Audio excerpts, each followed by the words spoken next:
No, McDonald's, you don't be that guy. Why is it on me? Welcome to Behind the Sins, presented by CinemaSins. Welcome to Behind the Sins, a weekly look at everything going on inside the world of CinemaSins. I'm Aaron Dicer, and I'm joined, as always, by Danae Hughes. I did not do anything illegal with Jonathan. He's fine. Everything is fine. He'll be back later. Gosh. We write for CinemaSins and TV Sins and do various other things inside the CinemaSins universe as well. You didn't do anything illegal Nope. with Jonathan. I have been kind of rude to him, though. Really? Yeah. Do you want to talk about it? I mean, should we wait until he's back and have like a little counseling session? We probably should. I'm sending him messages like, stop it, quit. It's fine. I'll take care of it. Those are the things it's just very direct. We are, however, very excited. We have a surprise introduction for you this week on Behind the Sins. We are introducing you to one of the mystery writers you've heard us talking about. We can finally reveal who they are. So please welcome, joining us from jolly old England, it's Ian Whittington. Hello. Hey, Ian. Cool, blimey, Gov. I mean, if you have to introduce me from jolly old England, I've kind of only got one option, but to give you a governor. Yeah, you gotta go with the Cockney accent if I'm going with the jolly old. Yeah. For sure. I'm really proud that. Sorry, Danae, I am not going to interrupt you because we interrupted you for the entire pre-show. Well, now that I've interrupted you, I may as well carry on. I'm really proud that you remembered my last name with no prompting, Aaron. Hey, listen, I'm nothing if not observant and have a great memory. So, it's a very difficult Danae, multi-symbolic what were you going to name. say before Ian so rudely interrupted you? No. I've been more heightened aware of like the memes that are things that say things like, you're an American when you clap a lot or whatever. And I've been sending some to Ian and his friends. I played D&D with Ian and his buddies. And so I'll send the list and they're like, yep, you guys do that for sure. A lot of just, what is that brand of coat? The North Face? North Face is everywhere and just all this different things. And then like the surefire way to piss off someone is to say govna to them. So I just found it really interesting that that's how you decided to introduce yourself. You can do it, but I could never do that. I could never do that because then it would be offensive. Leaning into it. It's like all of the lady sins that I write. I have to run past you first to make sure that that's right. I haven't offended the ladies. You sound like that's why you like doing the job. It's like, oh, I get to write lady sins. This is my only interaction with women. That's it. The fact that they read the stuff that I write, that's my only interaction. Well, we're excited for sure to have you joining us, Ian, for the show. You will be taking part in the entire thing and going over some of the videos from the week and that kind of thing. I will say, if we learned anything from the pre-show, and you'll hear some of this in the outtakes, Ian and I just elevate when we're around each other. Apparently so. That's the thing. We have similar tendencies towards wordplay and excitement and movies and so tangents. Poor Danae. Sorry, Danae. That's okay. No, it's fine. It's fine. It's good because we're not sorry, but listen, I didn't even lie. Ian's the one lying to you. I'm not sorry. Wait, what? I think that's something I've picked up from Danae. Wait, what? Never used to say that. Wait, what? What? Mine's govna from you. So. Hey, we don't use that kind of language on this podcast. Yeah. Sorry. That is not for you to say. He's reclaiming that word. That's why he gets to you. Exactly. We are also in a week where we just had our second annual clip show that you guys sent the clips in for that came out last week. And so we kind of missed a week of content. So I did wonder if before we get into the content from this week, if we wanted to talk about a little bit from the videos from last week and just briefly mention some of the things that we didn't get a chance to talk about. One of them being Resident Alien, the TV show. Ian, do you have any familiarity with Resident Alien, the Alan Tudyk TV show on the Sci-Fi Network? Only Alan Tudyk. That's it. Okay. As in, All I right. know that he is a person that exists. Oh. I do not know anything about the show. So the video was very confusing to me, but I enjoyed it. That'll happen sometimes. That'll happen. Yeah. Danae, what was your thought watching the show for the first time?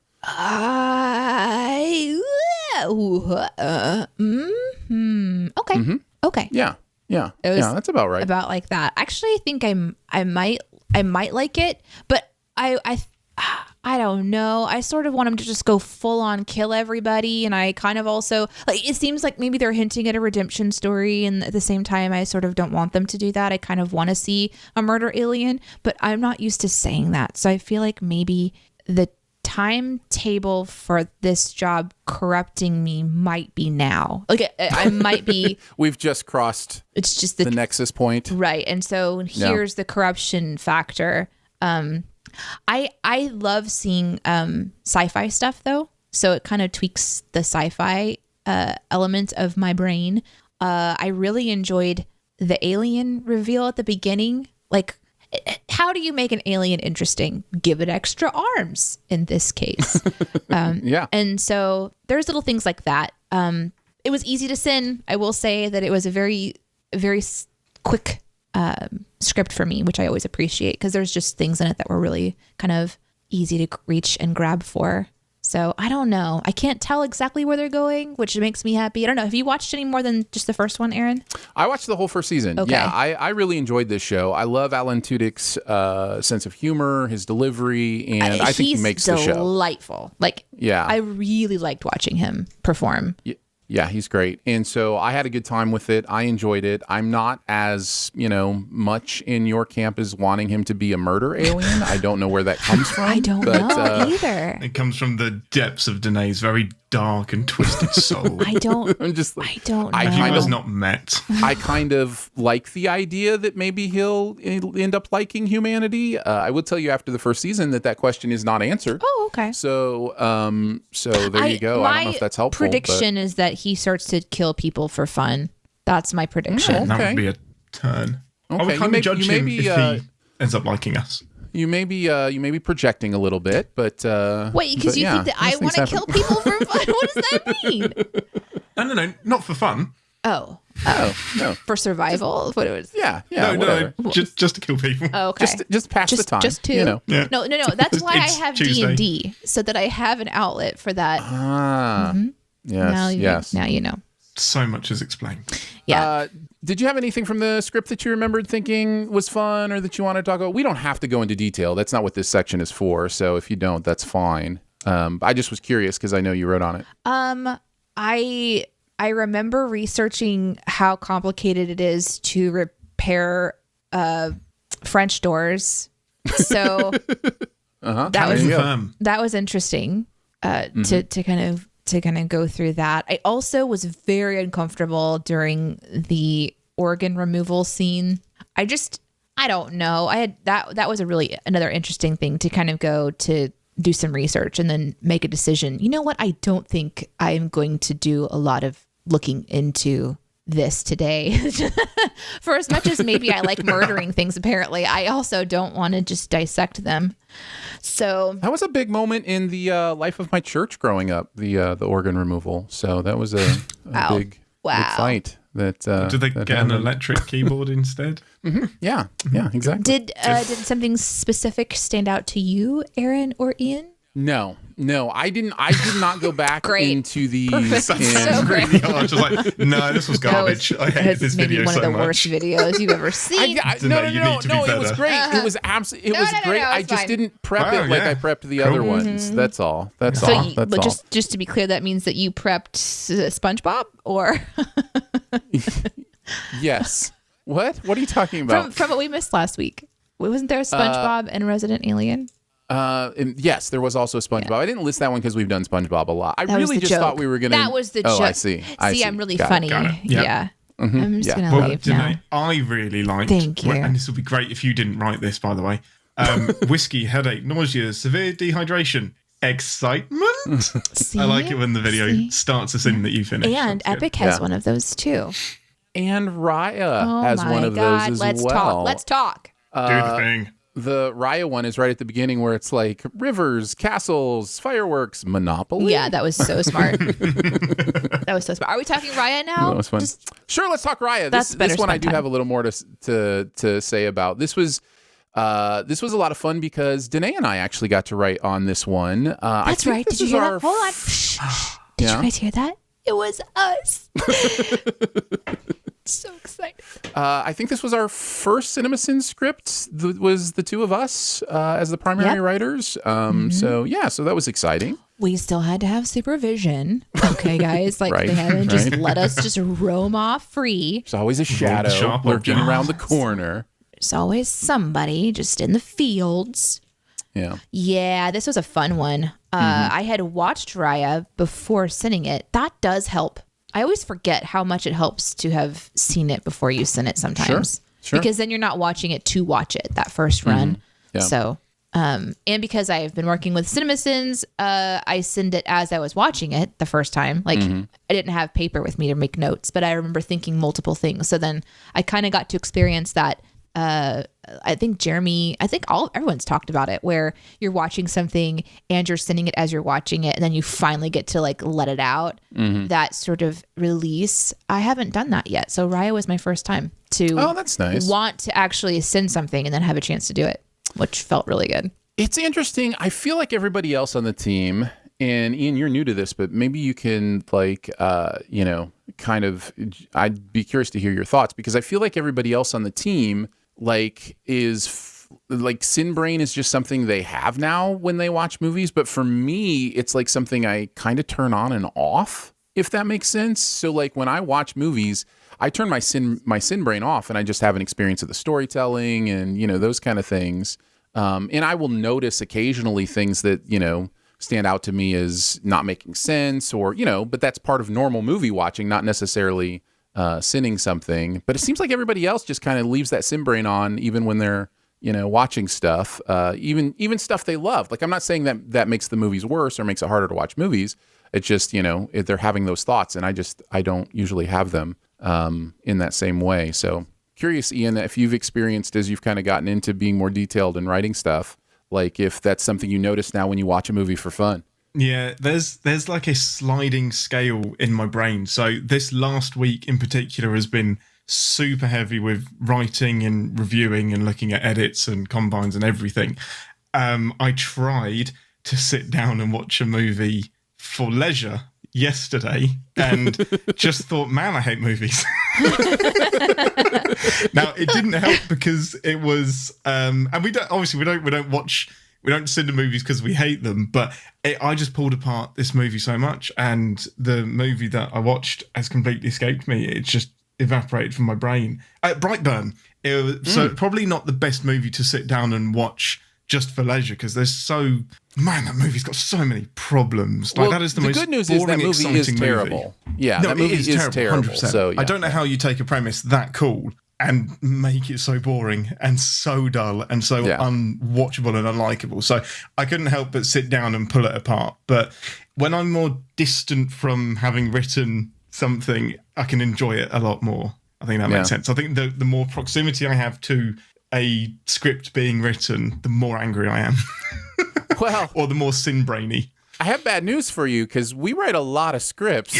So you're not going to get too much time away from being in Sin Brain. I am really hoping that I get numb to it, and I think I will. Like I could stick on Back to the Future, and I'd be absolutely fine and just watch it. I think Brightburn was a bad example. Don't take this away from me, Danae. Do not stop. But my brain's pretty much always been wired that way. I read a book when I was like 8, and it was The Nitpicker's Guide to Star Trek. And it pointed out every single, and that didn't go into comedy. It was just facts. You can see the boom in this shot, and you really shouldn't be able to. And they're looking this way, and they should be looking that way.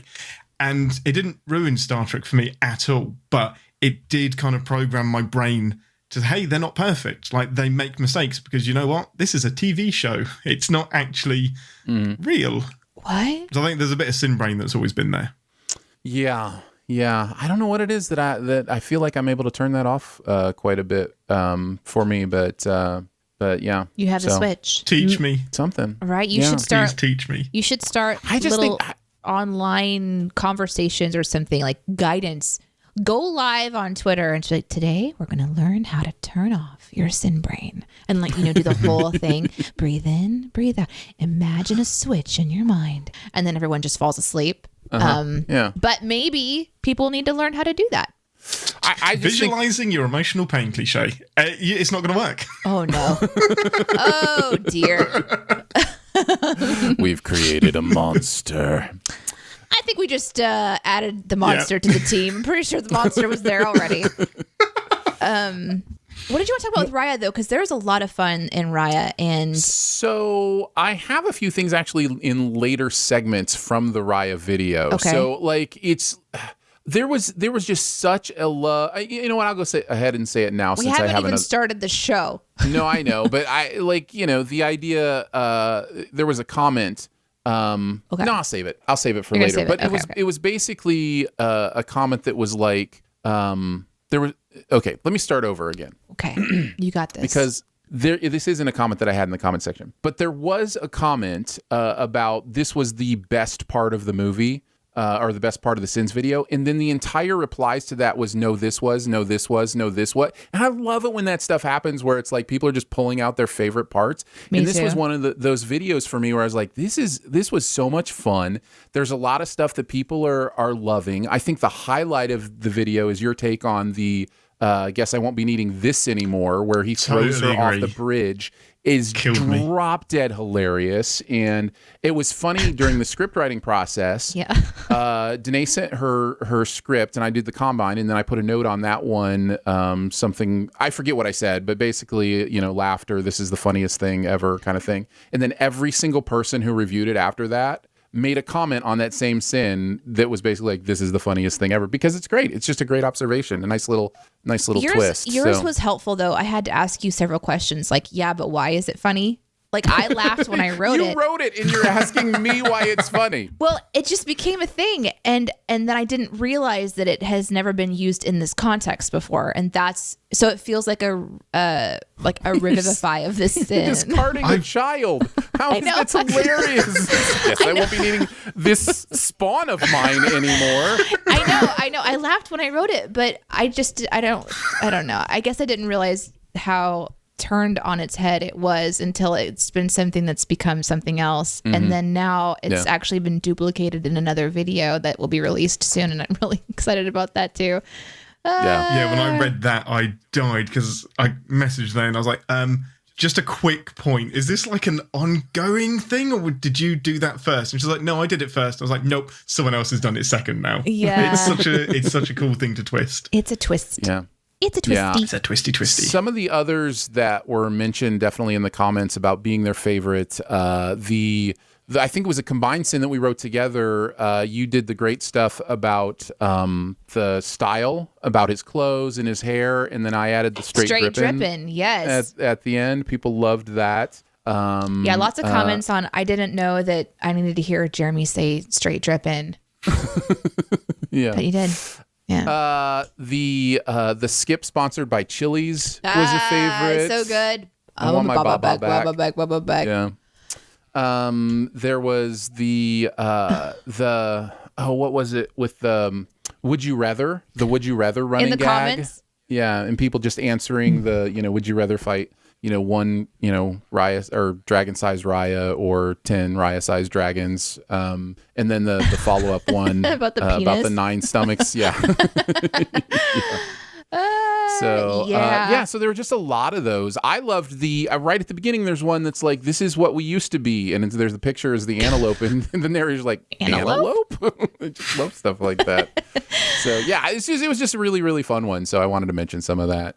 Did you have any other thoughts that you wanted to mention about it? I did a Instagram takeover recently, and one of the questions that came up was, what's one of your favorite videos that you've written on? And I know that changes as time goes on. There's just ones that get replaced and they're more kind of in the forefront of my mind. But Raya was a riot to write on. And it's always fun when the comments blow up about things that, you love. So, yeah.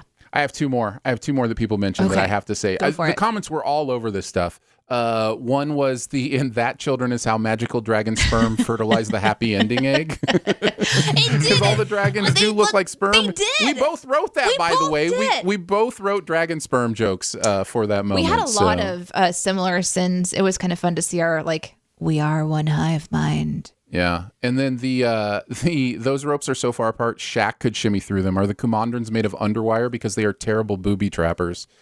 People loved that one as well. So it was just a lot of fun. We had a good time with it. Did you like the movie though, just in general? Just real quick before I did. I think I liked it more than most people on the team did. I really enjoyed it. I really truly feel like it's just a prequel. Well, it's very formulaic. It's just so Ian, have you much. seen Raya?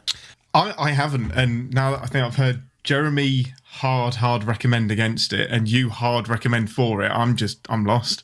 I don't know what to do. I think if I feel like I'm betraying one of you. I can tell you exactly why that happens. This happens on movies that are formulaic. Jeremy hates formula. Like, he hates feeling like I've seen this before. Yeah. I love formulas that work. There's a reason, some formulas work. And Disney has, in fact, my review was basically, that moment you figured out how to make the perfect peanut butter and jelly sandwich. And now you always make that same exact. That's what Disney does with movies. They figured out the recipe. Why mess around with it? Yeah, but Raya is sort of like if you had spent years taking the jelly and then making it the best jelly, and then same with the peanut butter and the same with the bread. And so even though it is a delicious sandwich, it's intense, and it's like you really don't want to eat all of it. It's like it's so much. Because they have refined this storytelling for so long, and they layer it in thick. It is the entire thing is just it is bop bop bop bop bop bop, and never really lives long enough to become Raya. It's always explaining why it's Raya,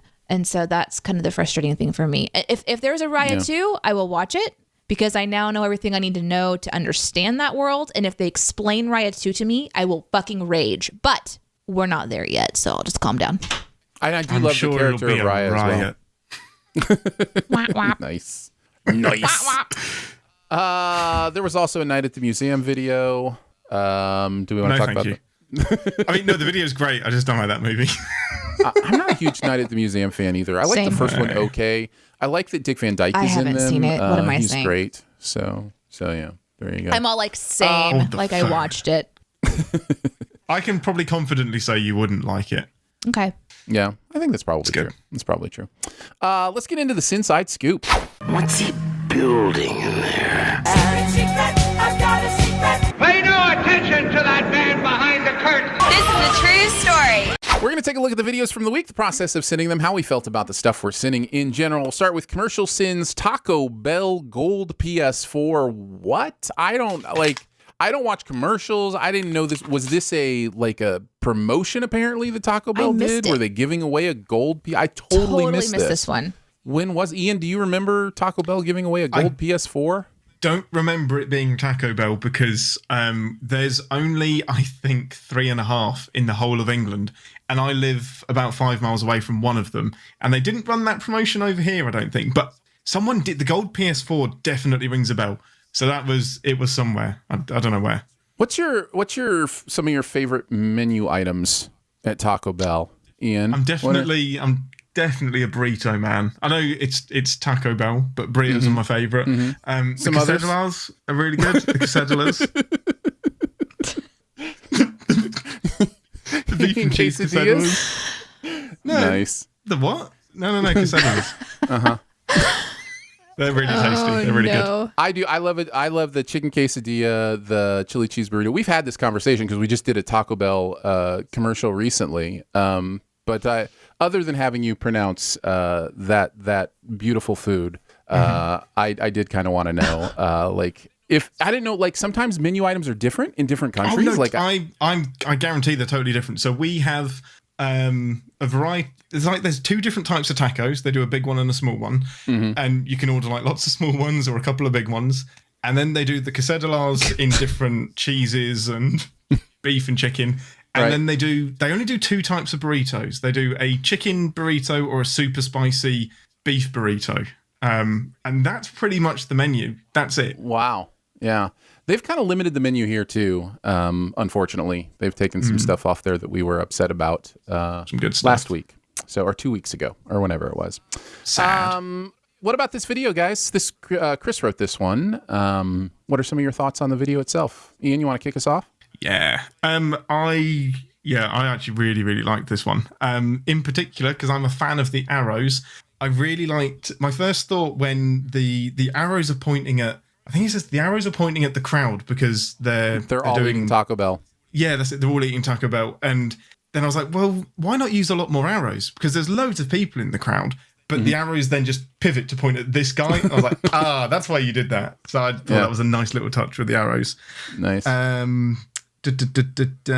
else do we have? Just acknowledgement of no purchase necessary. I'm just really glad that we've brought that to the forefront because it's a conspiracy that's been going on for far too long, and I think we need to expose that and other T's and C's. Yeah, I remember the McDonald's Monopoly game had the no purchase necessary thing, which I guess is a legal thing that they have to do, and so I would just go in and request pieces, and they'd always roll their eyes at me. But don't be that guy. Like, yes, you can, but don't. No, McDonald's, you don't be that guy. Why is it on me? It says right here, and then like you open up this really tiny little packet, and then you pull out a magnifying glass, you turn the light on, and then you find the specific tiny section. Yeah. Yep, that's me. That's me. Danae, what about you? I liked the girl casually holding the taco with no plate underneath and the rage therein. Yep. If you're going to go to a Taco Bell party, which by the way, why have I never been invited to a Taco Bell party? Have I told the story about my my graduation party? I don't think on this show. I know the story, but I had Taco Bell cater my open house, my graduation open house. Nice. So they were making runs of burritos and tacos and all that kind of stuff. So, and what else? Was there anything else there menu-wise? Yes, there were some quesadillas. Yes, they came as well. Okay, quesadillas are great, but what about quesadillas? So yes, I did have Taco Bell cater my graduation open house. So I have been to a Taco Bell party, and people did use plates. I will tell you, because tacos are messy. They are messy. Use some Taco Bell. Yeah. You guys mentioned everything that I had written down, so we can move on to TV Sins, another SpongeBob SquarePants, the Fry Cook games. This was a Hughes Watkins script. Danae and Jonathan writing on this one. Continue to love SpongeBob. Danae and I have many times spoken about how we're falling in love with this show through sinning it. Ian, what is your SpongeBob experience? So SpongeBob was, I have no idea about dates. When was SpongeBob on TV? I don't even know. Like, I was not into it. I know it was around when my kids were young, so. It's the aughts, isn't it? So I think I was in teen years, obviously still living at home, and remember watching it on TV, but remember being a bit too old to watch it on TV, but really appreciating how meta it is and how self-aware the show was and how like self-referential it was to like other cartoons, and just some of the humor is just fantastic, and just how deadpan Squidward is, how obnoxious SpongeBob is, but still somehow lovable. This was one of my favorite shows growing up. Really was. Yeah, he's very much, I've really come to see over sinning this that there's really kind of a Homestar Runner vibe to this. I don't know how familiar you are with Homestar Runner, but it's that same idea of being cluelessly obnoxious.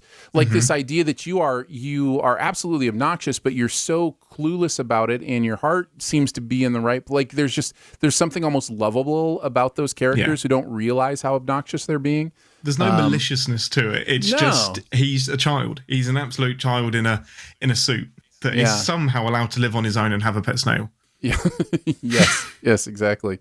So that's that's always kind of been my take on it. Is it's very much kind of the Homestar Runner vibe in a lot of ways. I love Homestar. Yeah, and it's really the same kind of humor. So you're saying words, but I don't know what they are. That's a new one to me. I'm sorry. Okay, so do you think he's catching on, Danae, that we're just making something up? This is just not making something stuff up that sounds American. Yeah, no, it's the melted cheese special show. Remember that strong bad and strong sad? That's so good. Yeah. Remember his furry little animal called the Cheat? Oh, or the Poop Smith. Yep. The Poop Smith. And and the songs Come On Fahugu Gods. You remember Come On Fahugel Gods? Good stuff. Yes, that's how it went. Yes, just like that. Yeah. Everybody to the limit. Everybody to the limit. Yeah, that's the one. I suddenly have an urge to watch the film Trolls. I don't know why. Oh, shit. Okay, Ian, prediction. Jeremy, the guys are bullying me. Was that us bullshitting you, or was that real prediction? No, that was all bull nonsense. All of it. Every last bit. I'm impressed with the improv singing that you did, but that was 100%. Not you, Aaron. Yours was terrible, just like your sins. It was it was all Aaron. Wow. Whoa. Hey, you're still man, new, buddy. lesson learned. I'm kidding. Don't troll Ian. My God. Wow. Gets nasty. Well, Sin brain comes with a laser. You know, hey, listen. You can Google Homestar Runner later and see whether or not we were trolling you. So Nick says, top of my list of things to do. The cheat. We installed the switch so you can turn the light on and off. We did not install that little light switch so you can throw little light switch rages. Raves. Raves is what it's supposed to be raves. That's correct. I mean, the chat control me as well. It doesn't mean I'm going to believe that any of this is true. I will not be gaslit. No more.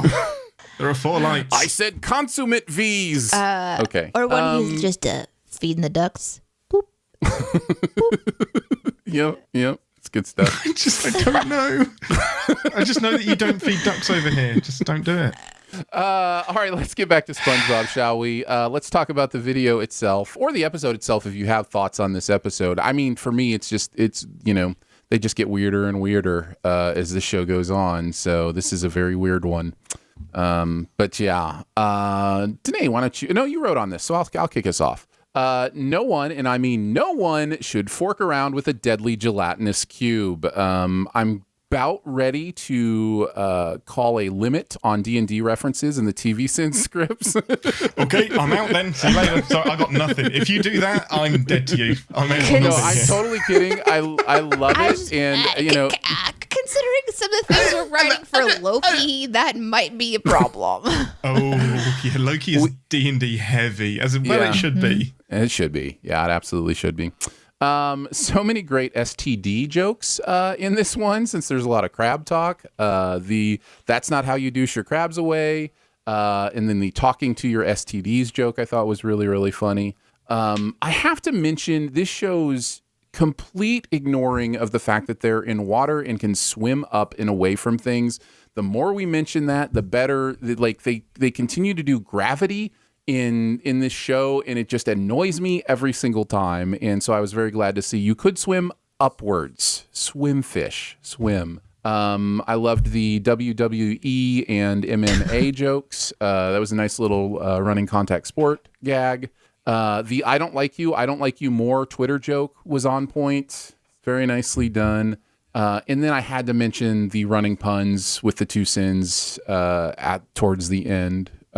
Was just really fun. I love that this narrator is enjoying puns as much as the actual person who does the voice of the narrator does.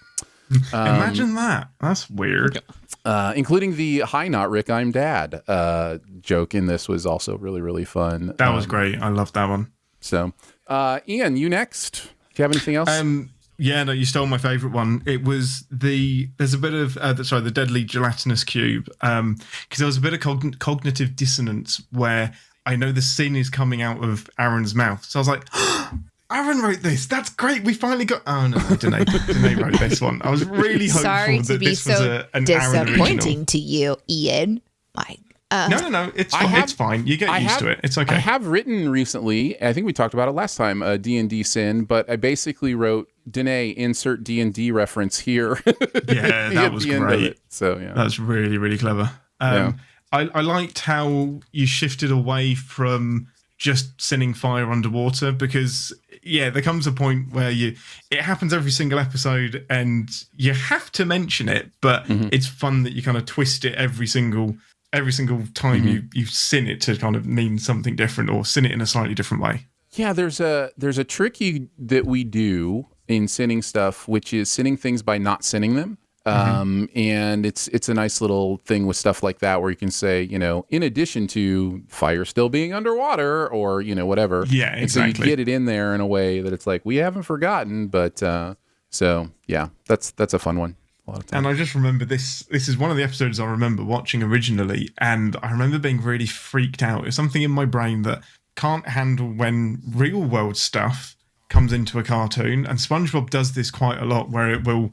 Maybe a sailor will be telling a story and then it will cut back to underwater. And the pictures of like the ice cream cone and some of the food in this just freaked me out as a kid because I was like, you're not animated. What are you doing not being animated in my cartoon? Yeah. Yeah, the picture of real world stuff. Danae, what are some of your other favorites in this one? The odd timing of the Waffle House jab was interesting because my husband mentioned something that happened in the fantasy football realm where a guy lost a bet and was forced to spend 24 hours at a Waffle House. And he was kind of going on about like how if he could, I guess the bet was he could take time off by eating waffles. And so he had 6 waffles and then got really sick. And it was just right as this one came out. And so it was just funny timing because Justin was talking all about this fantasy football thing. Awesome. And I was like, I just sinned the Waffle House. And then I really like Pat's retract. They would, in fact, leave a pith of Pat's pad permanently. And I could not think of another P word. So I just went with fucked. And I love it. Oh, that was brilliant. That caught me off guard because like, oh, where is this going? It's going to an F-bomb. Nice. Yeah. Speaking of Loki, let's move on to the pilot of Loki Glorious Purpose. And not only are we seeing Loki, but we managed to get it up on the channel like right away. I super wish that Jonathan were here. One, he's not nearly as mean to me as Ian is. Thanks, Danae. I'll leave. Okay. And two, I really was looking forward to having the conversation about his opinions on Loki. So we'll have to do that. We'll have to do that next week too. We will have plenty of opportunity, not to spoil anything, but we will have plenty of opportunity to have conversations about Loki. Because we always kind of start off by going, what do you think of the show? And so let's do that. Aaron, what do you think of the show? I want to start with you, Aaron. I love it. I love it as much, if not maybe a little bit more than WandaVision even. It's, I think for me, it's probably the central performances. I think it's Hiddleston and Owen Wilson. I think they are so good together. And I love just hearing them talk in a room and the self work that Loki is doing in this show. Now I'm trying not to jump ahead too much because we're just talking about the pilot. We're gonna struggle with this every time we do these. Every single time we do an instance, and we're gonna struggle with this. But there is, even in this pilot, there is this idea of Loki having to reconcile with his own nature, who he is. It's very much a key part of the show. And I think it's beautiful, and I think the performances really back it up. In addition to that, I think the universe is really fun. The time, the TVA, all that stuff, I find so fun that when I'm just watching it to enjoy it, I don't think about the contradictions or those, because I'm just having fun with this universe and kind of what they're presenting to me. So, in keeping it on the pilot, that's about all I can say. Ian, how are you feeling about it? I think we might need to do the shit sandwich because I really, really like it. Without it's like you do the good thing, Danae does the bad thing, I do the bye Danae. That's fine. Somebody in the chat drink because Danae has gone. Do you hate it? Do you hate it, or just not like watching it? It's okay. It's okay to not like something. You can not like things. It's okay. It's fine. Yeah, no. Aaron's okay with liking everything. No, it's great. Finish what you were thinking, Ian. Like, is there more to add to what Aaron was saying? Episode 3 did lose me a little bit, but we're not there yet. We're just on the pilot. We're not there yet. Yeah. But on the pilot, I loved it. Nothing else to add than what Aaron said. Hiddleston's fantastic. It's nice to see Owen Wilson being a bit kind of calm, a bit more mellow as well, and a bit less wow. Yeah. Wow. There you go. I love it. I think I love it more than WandaVision. And I really liked WandaVision. I did too. I really did too. I think it's just got such a nice balance of, doing something different, something new, but really giving us more insight into the world. So, yeah. Yeah, and I love that Loki still, they give him these really arrogant, self-important moments, but smack him down so many times as well. I think that makes the show for me, just taking him down a peg or two. And that's his character. That's been his character through the whole series. The whole puny god moment is that exactly. So good. And I don't want to spoil the stuff that's coming up in other episodes, but it gets better and better. So, Danae, hate on it a little bit. No, I love it. Let's go on. No. I don't know what I think about this show yet. I want to like it. I really want to like it a lot, and then I find myself not liking it, and I can't figure it out just yet. Oh, interesting. Yeah. Okay. I think I don't know. I think its production is showing a little bit in a way that I'm not used to. Maybe it's because it's like the mundane world kind of thing, where it's like these 70s machines mixed with incredibly high tech technology, and I don't know, guys. Everything's gonna sound stupid, and I'm not gonna say it. I just don't know that I'm liking it. It's interesting. I would think that quirky stuff would appeal to you. This is why I don't want to fucking talk about it. I don't know. Okay. Hey, Yeah, whoa. I thought you'd be all over this as well. I get the feeling that episode 3, we're not going to talk about it, but episode 3 pushed you over the edge in the wrong direction. Yeah. Yeah. We can't Episode talk 3 about is it. its own animal. We'll get there eventually. If I'm just on episode 1, it's like, oh, this is interesting. This isn't what I was expecting. Okay, what are we doing here? What's the mystery? I do like seeing Owen Wilson though, and I do like the two of them together. Yeah. Wow. All right. Let's talk about the sins. By the way, this was a Dicer Mystery Writer 2 script. So Not me. Yeah, Ian has been a quote unquote Mystery Writer 1 for a while now, like months now. Unlucky Bucky Stucky under a truckie. Yeah, all the way back to that. So yeah, but we still have another person that we haven't introduced you guys to just yet. So, but yeah. is that one of your, since we're on it, is that the first sin you remember being like, oh yeah, I love this, I can do this? Like, because we all have those moments, It really was. I've got 3 sins that I attribute to the universe having written them, not me. I was just a vessel that the universe came through me, and it was there the whole time. And Unlucky Bucky Stucky under a truckie was definitely one of them. And I wrote that with your voice specifically in my head. It was just like, yep, that Aaron's saying that immediately. Did I live up? Did the delivery live up to this? Nice. Delivered it exactly. It was a bit creepy. And I was like, well, have I already heard this? Because this sounds exactly how I expected it. But my first sin ever on screen isn't the first sin I wrote. It's where it's at the beginning of the episode, and they're both looking at the Captain America uniform. I said, you've got a lot to live up to. And the sin is, there's no good shoving a sock down there. I was like, really? Did that really have to be my first sin on screen? It's a sock penis joke. Really? That's what I'm going to be known for? Welcome to the team. Welcome to the team. So we, even behind the scenes, have only known you as Mystery Writer 1 other than Danae. Yeah, so it's been a completely anonymous. There's only been just myself actually, and to the power, knowing who was writing behind the scenes, so that everything else, all of the weighing in and the feedback and everything that is coming in could all be anonymous. So yeah, you guys didn't know. I knew, but you guys didn't know. You knew. But anyways, there's another one, and they wrote on this one. So yeah, what were some of your favorite sins? Ian, why don't you start us off on this one? The opening, I'm an absolute sucker for alliteration and rhyming. So Loki, logos, go slow flow, solo through solo, let me loco, I love the show. You do that and I'm a sucker and I'm broken, and that just set me up for the rest of the video.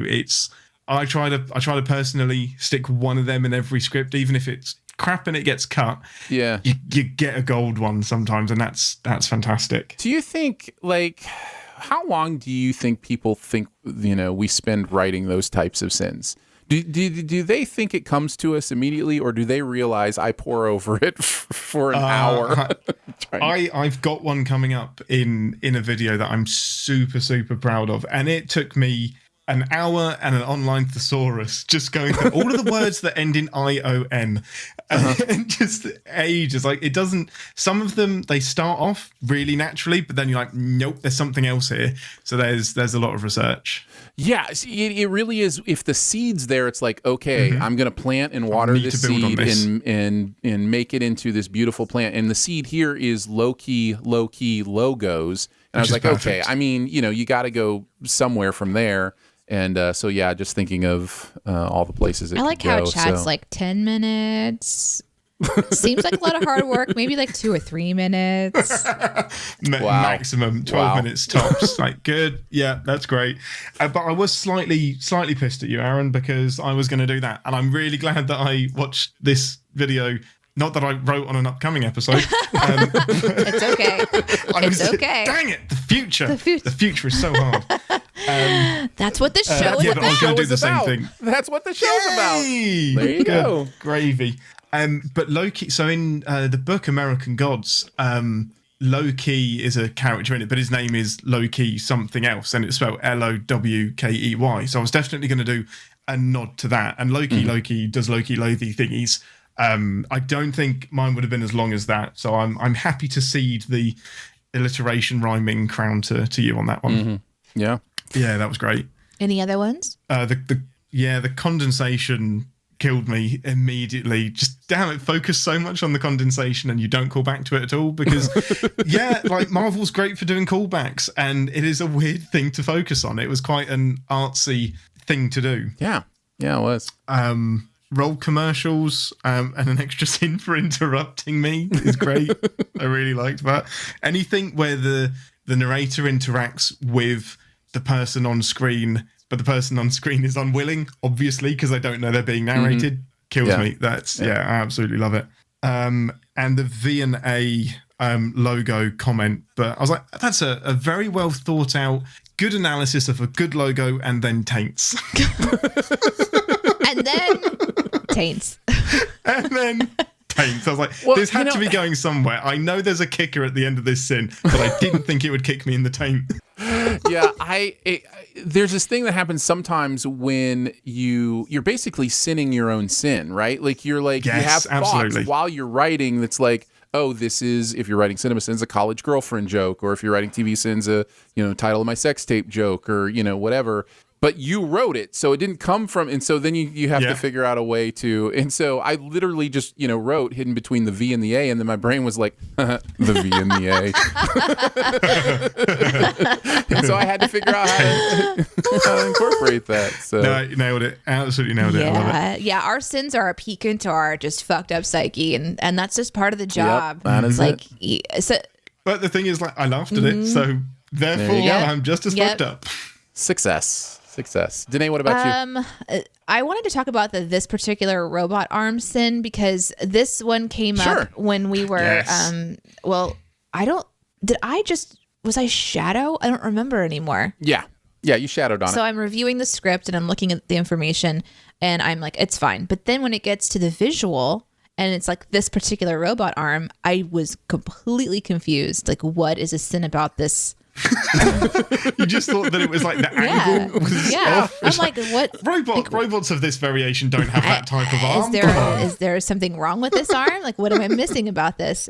And so then there's Jonathan a lot wrong also with it. is like, I don't get it either. And so that came from you, Aaron. Yes, that was mine. That's amazing. That's Aaron great. was not available to review the footage. He was on vacation. No. Yeah. So I'm like, well, if you don't get it and I don't get it, is this actually, like, is there something that we're missing here on screen? Is it a different angle, or like there is something missing on screen? That's the whole point of the sin. And so we were like going to cut it, and Aaron pops over into, I don't remember what chat it was, and like, it's because it's covering his body part. Like, the sin is that it's covering up Loki's nudity, and I'm like, oh.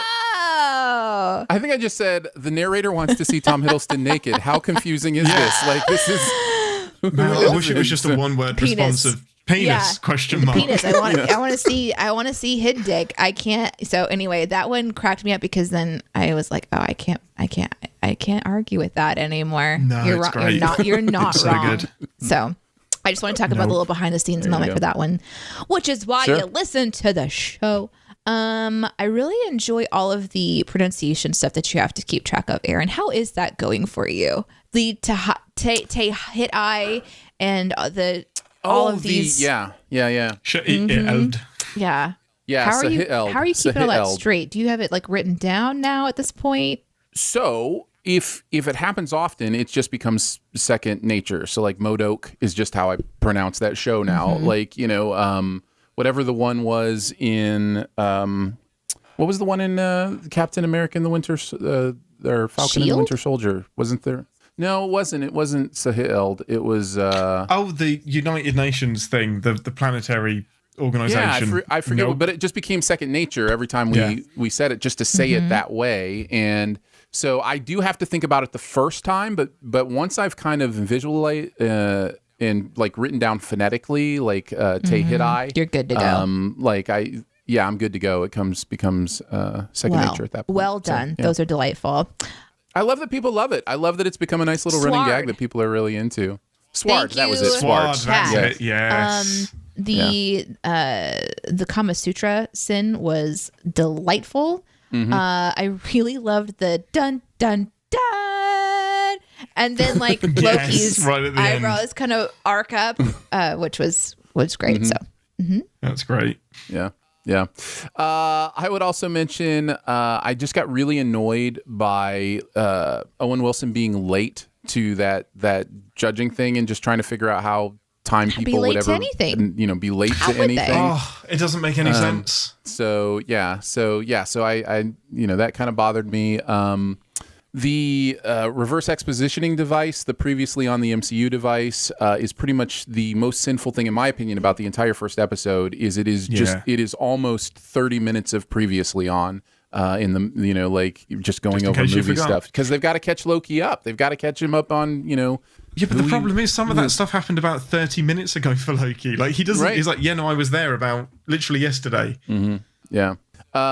So the other part where the narrator interacts with Loki after the narrator's been interrupted is there's the part where in the show it says, "What are you doing?" And he says, "My job. Is it yours to interrupt?" And then the narrator just interrupts him and says, "Yes," and it goes on to the next thing. It's great. That was another one of my favorite little tweaks on the format. So yeah, there you go. Loki: Glorious Purpose. No spoilers, but yeah, we'll be doing more of that down the line. Let's move into music video sins. Some more Dua Lipa. I think we just did a Dua Lipa song a couple weeks ago. This one's called Love Again. So let's chat about it. Do you want me to read about what Barrett said about it first, or do you? That is what I was going to say. Yeah. What did Barrett have to say? Okay, go ahead. No. I see. Barrett says that Dua Loopy song is good, but he doesn't say Loopy, he said Lipa. I just can't read her for whatever reason. I can't. It's impossible. Okay. But most just because of the White Town sample. I used to adore that song back in the day. Like much of her recent output, it benefits from a dope bass line and a dry recording, which he puts in parentheses as explaining like little to no reverb.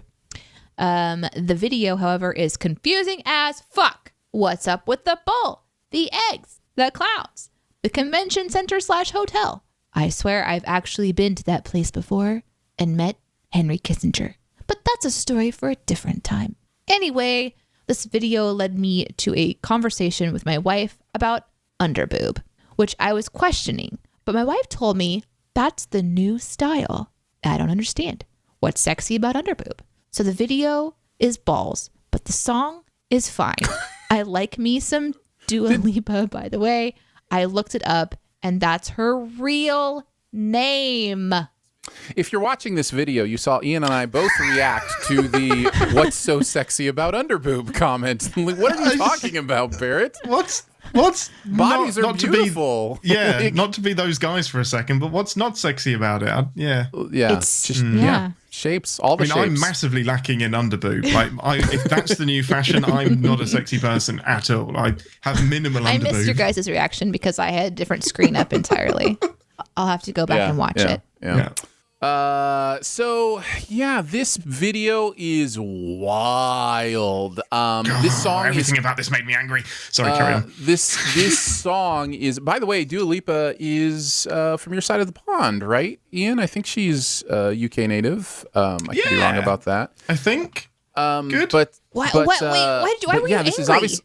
Because I'm not. I was about to say I'm not a young person. I don't really do the music thing. I love music, love it, but not so much this music. So she could be, but she could be Australian for all I know. Okay, Sorry to let you down by not knowing every British person. Oh, I just assumed there were 22 of you, and you all know each other. It is obviously a song about getting back into a relationship after having been hurt and being away from relationships and trying to figure out what that's about.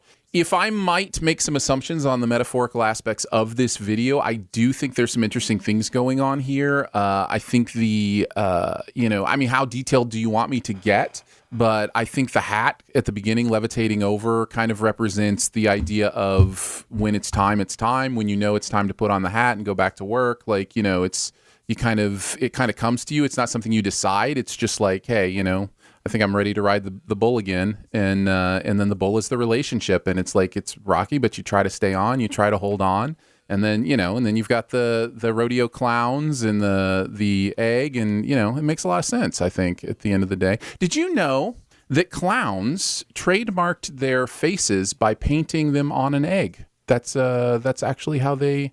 I'm sorry. Can we pause for just a moment? Can you just go down that trail a little longer and maybe explain how you came to know that? I also want to know what the fork that has to do with relationships. I believe that it's true, but I don't know how trademarking your face. I had a couple thoughts. I don't know that the clown trademark thing does have anything to do with the metaphor, but I did have a couple thoughts on the egg thing. The egg representing kind of the new life of a relationship. And so there are all these different clowns, guys, who are trying to secure that relationship with her now that she's kind of back in the game. And it's like, okay, how do I decide which of the eggs which of these clowns? Okay.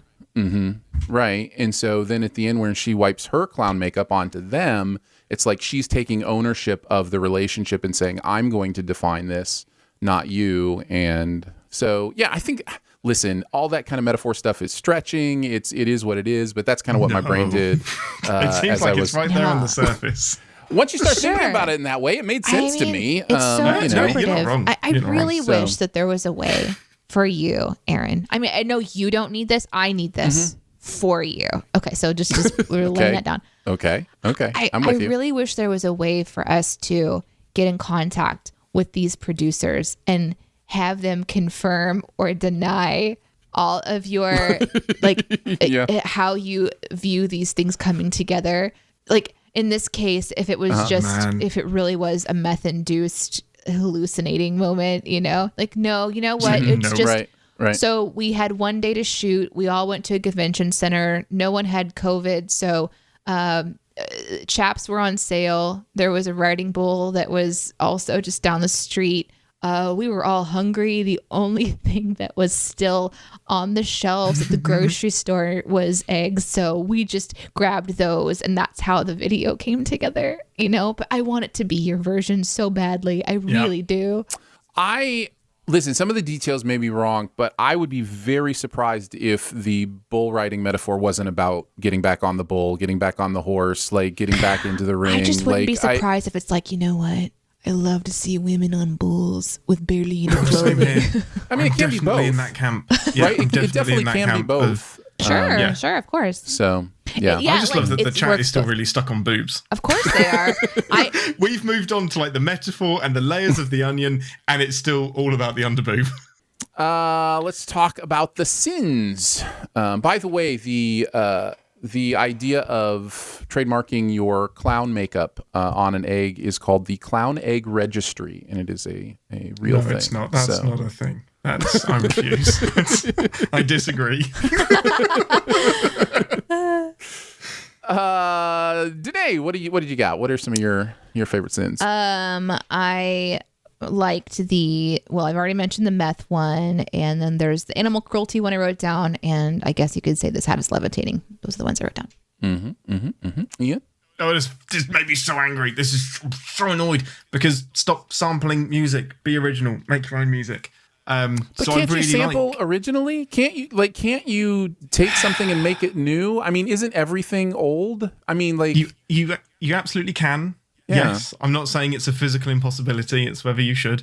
I don't know. Part of me is if you're going to do it. I mean, who am I to say what? Do whatever you want. Sample whatever the heck you want and make your own thing. Sure. But I would love it if the original song had a damn thing to do with the song that you've just stuck it into. If that makes sense. If there was something more than, oh, this beat is really nice and this is a great callback to the 90s or whatever. Right. I think it was in the 90s, and I love that song. It's so good because it's so the original song. It's so quirky and unique, and there's a crazy story in there. To then whack it on this, which is a pretty typical song about love and getting back on the buffalo or whatever. It's just, it's a bit of a cash in for me, and it bugs me. Did you say whack it on this? I'm just clarifying. Is that not a thing? Whack it. I've never. It's just the opposite. It's like, is a thing. But whack-a-mole is a super American thing, isn't it? Yeah. So just whack it on something. So instead of whacking the mallet on the mole, I'm whacking a sample this on a is song. going to be one of the main reasons people are going to want to hear more from you. So this is going to be a thing. Gonna be a thing. Sorry. No, it's WHACK. It doesn't help for clarity. Doesn't help. Why are you putting so much emphasis on the A? I really struggle to get past that because I like the song, but I like it because of the other song, not because of this song, which is cheating for me. You didn't do that. The other song did that. Yeah. But onto the video before we actually just talk about how much I hate this song for an hour and a half. Reporting the glitter horse just killed me. Like, there's a glitter horse. No, I said glitter horse. What's ridiculous about that? Like, why is that so unusual? Right. It killed me. Loved it. You could fit several actual human babies in those pockets. Yes. Loved that. And then the what a dua was a great wordplay. Great portmanteau. All right, let's move on to CinemaSins Godzilla vs. Kong. This was an OG Atkinson Scott script. Jeremy and Chris writing on this one.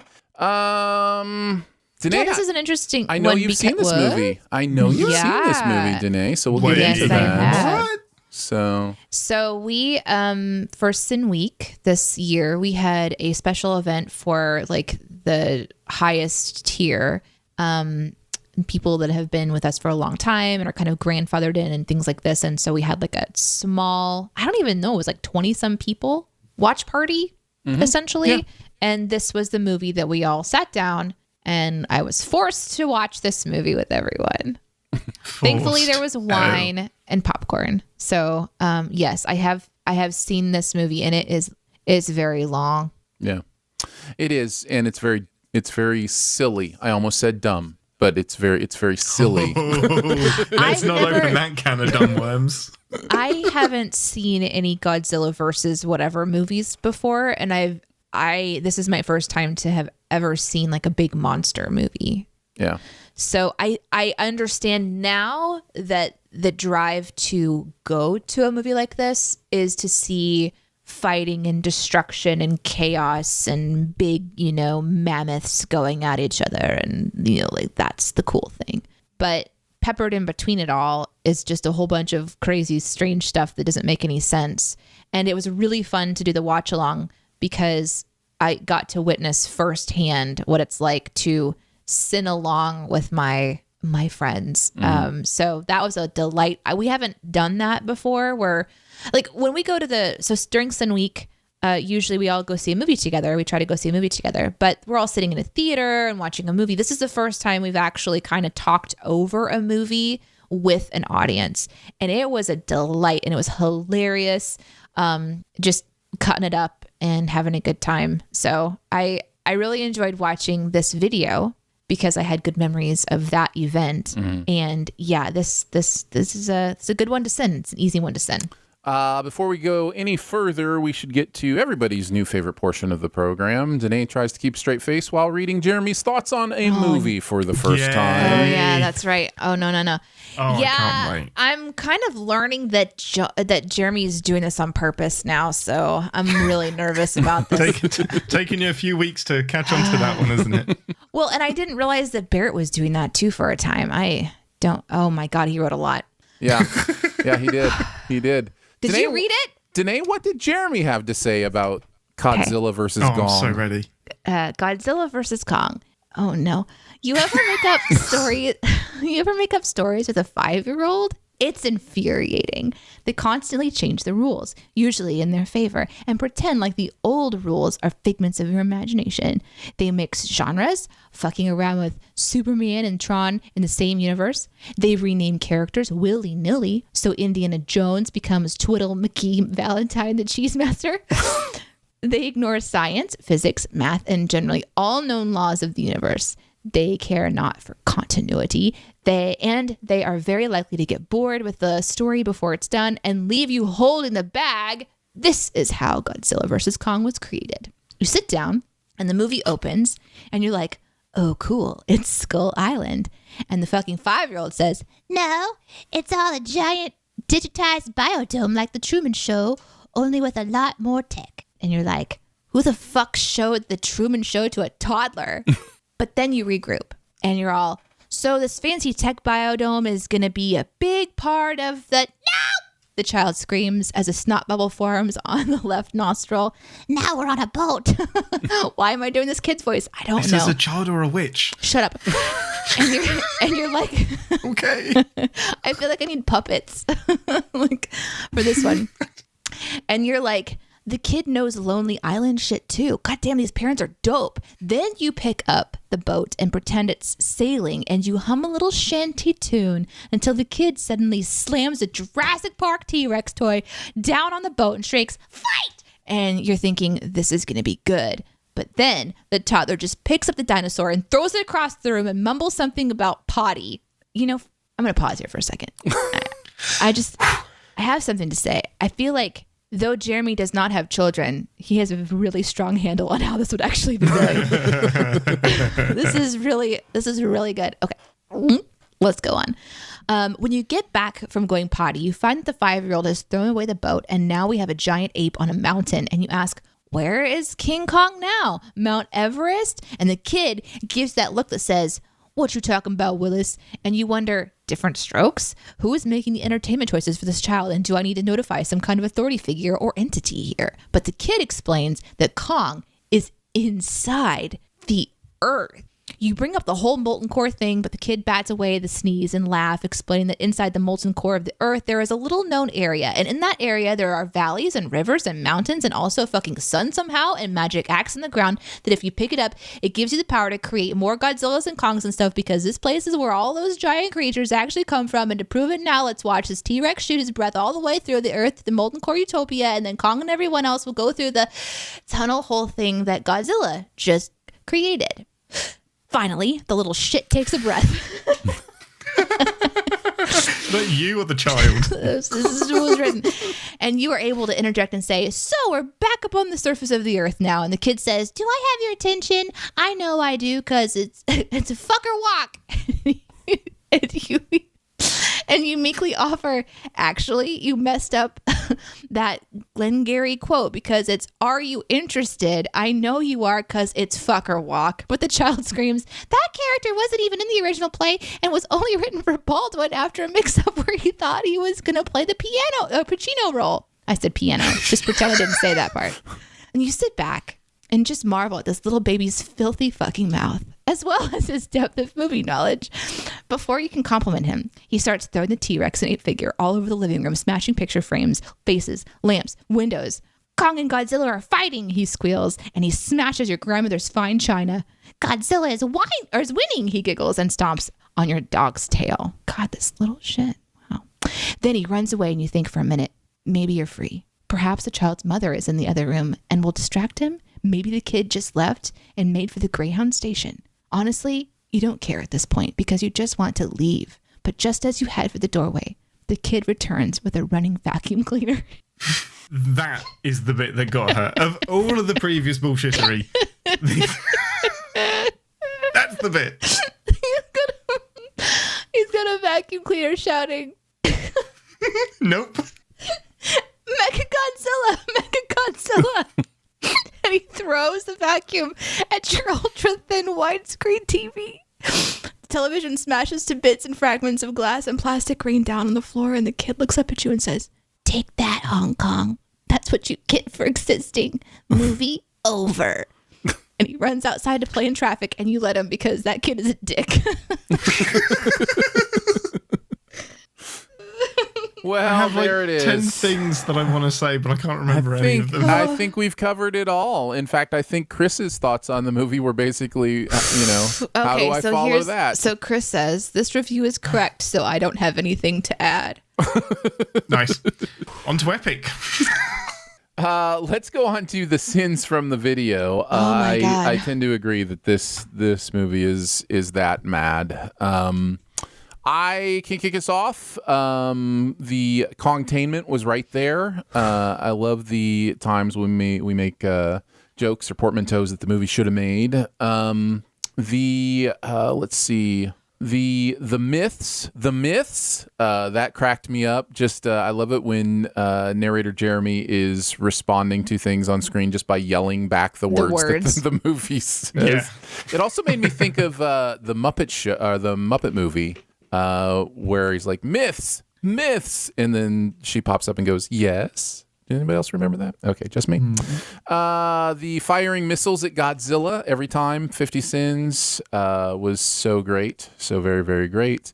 Let's see. So it has no calories or sugar, but tastes slightly better than Diet Monster. Loved that one. She signs Godzilla not enemy, and that's great and all, but when did she and Kong work out a sign for Godzilla? Also made me laugh, just because it's so true and so much more. What about you, Ian? I haven't seen the film, and now I'm not gonna. I really wanted to, because I thought you can't possibly get this wrong, but it feels like how the Godzilla bits were great of that Godzilla film, but then the human bit let it down, and this feels exactly the same. Like, the monster stuff is great, but the human story is absolute nonsense. But I did like the video. I Know You Have Me Truman Showed is just brilliant. Like, the anger that Kong has at being trapped in this bubble. That's fantastic. The singing, handwriting, important notes, super focus, Egyptian doodles. That singing tune was brilliant. That killed me. I loved it. I went to check the notes on that one because I was like, is he mimicking something that he knows? Nope, it was just make it up. No, it's great. Love it. The twist on the eating the apple sin, and then, like, just to be extra certain, make sure that you eat this guy's apple as well, just in case there's any question of how much of an asshole you are. Just adding 5 million sins. Yeah. Was amazing. I went to check the notes on that one incredible. too. And in the notes it says, yes, that's 5 million. just 5 just million. to make That's sure. fantastic. And we have in our new script writing process that we've started within the last year, we have a space for putting the amount of sins, so it does an automatic tally of the sins, and it was so Not big hilarious enough. to see the 5 million in that space. Just cracking me up. Like, just crammed in there. Yep. But you know, when there's that many sins, you're going to have a hilarious ending to the video where it's total sins. Ding, ding, ding, and the dings just Ding, keep going ding. on for Yeah. half an hour Yep. because it's We got, just for I love clarity, Ian, those are BAMs. Dings BAMs, are I'm sorry. When the sins, those ding, I just recently and then learned the other that. thing's BAM. Let me So just they get my I'm notepad. getting mine too. Those are BAMs. educating, just being Dings and educating. bamming. Good. Yeah, because there was a note getting my- recently on Slack like, oh, this video is missing the BAMs. And I didn't know what that meant at all. Amazing. And that was only last It's, week. to be fair, yeah, So- it's a BAM. Yeah. Yeah. It doesn't make sense that it's a BAM and not a ding, but I'm not going to get into that now. That's not my place. And the Harry Potter, how this climax is giant lizards fighting and not flying wizards. The wordplay there was great. Yeah, that was really, that was one of those universe sins that's just flying lizards and fighting wizards is right there to be sinned. It's great. Yep. I agree. Danae, what about you? I enjoyed the delivery of the what's with the slow-mo helicopter for the rotors. They've been doing it for 60 years. Like, it just, how emphatic he was. And then the response of Kong doesn't immediately sign back. How the fuck am I going to fit in that tunnel? It just killed me. Yeah. But yeah. Yeah. Good stuff.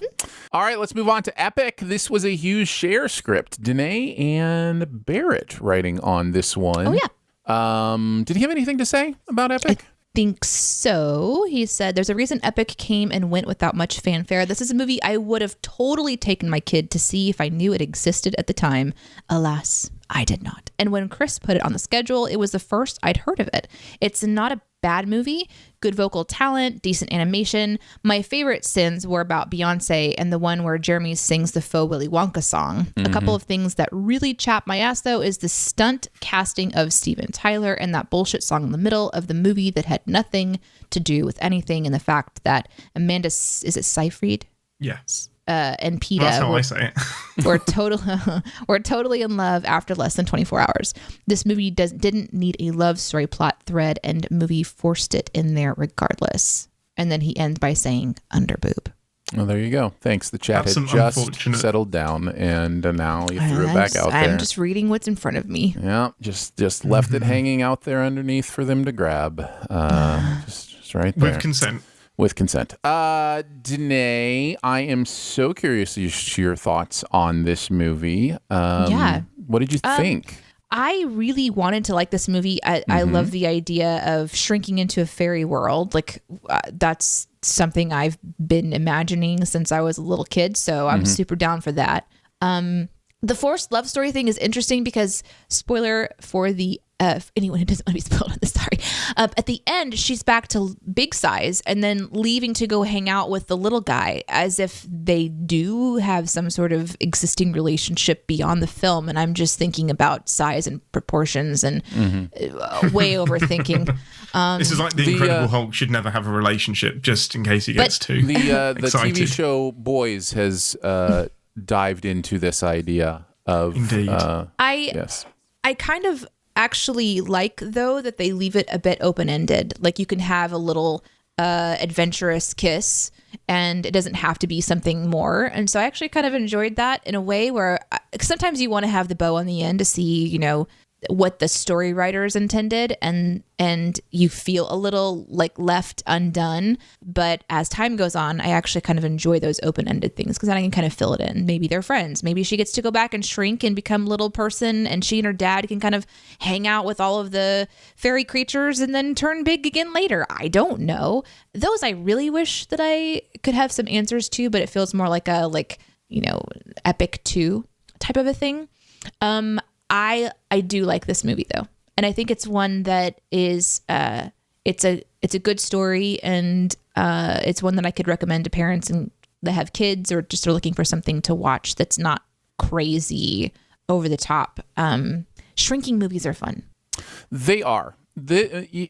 Shrinking shows, shrinking down and going into a world, Ant-Man type, like it's just a fun thing. Yeah. And is it Aziz Ansari? Hilarious. Holy shit, those two little like comedic relief characters, Mug and Grug, or whatever they're called. It's been a minute. They genuinely had me laughing a couple of times. There's a sin in here where we give a sin to remind ourselves to come back and use it for an outtake later. And just like that was genuinely, I watched that part over and over and over again because it made me laugh every single time. And I love it when a movie can do that. So, but it's definitely sinnable. There's a whole bunch of stuff in here that doesn't make any fucking sense.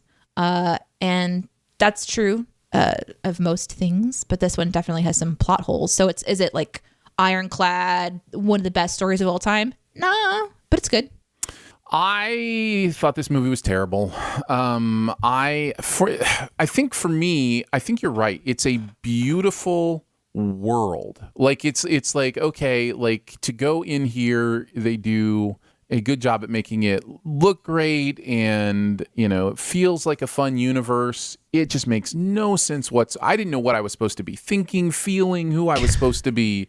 No, it's a what the weird motivations were, like the things that I usually connect to in movies. This movie didn't care about. It just was like, come be amazed at the creative world that we've built, and it's like, okay, yeah, but what am I supposed to feel? And what are they trying to do? Yeah, it's almost like they just kind of started a lot and they didn't go into the deeper places of it. Like even with every character, the dad, he is obsessed with his work, and then he realizes he's obsessed with. That's probably the most fulfilled story that has the most emotion. Because it has so little to do with like 80% of the movie. Yeah, it's not the point of the movie. Yeah. Well, I mean, yeah. So everything is convenience. It is a very, like I said, very, very easy to sin. Yeah. Super easy to sin. Have you seen it, Ian?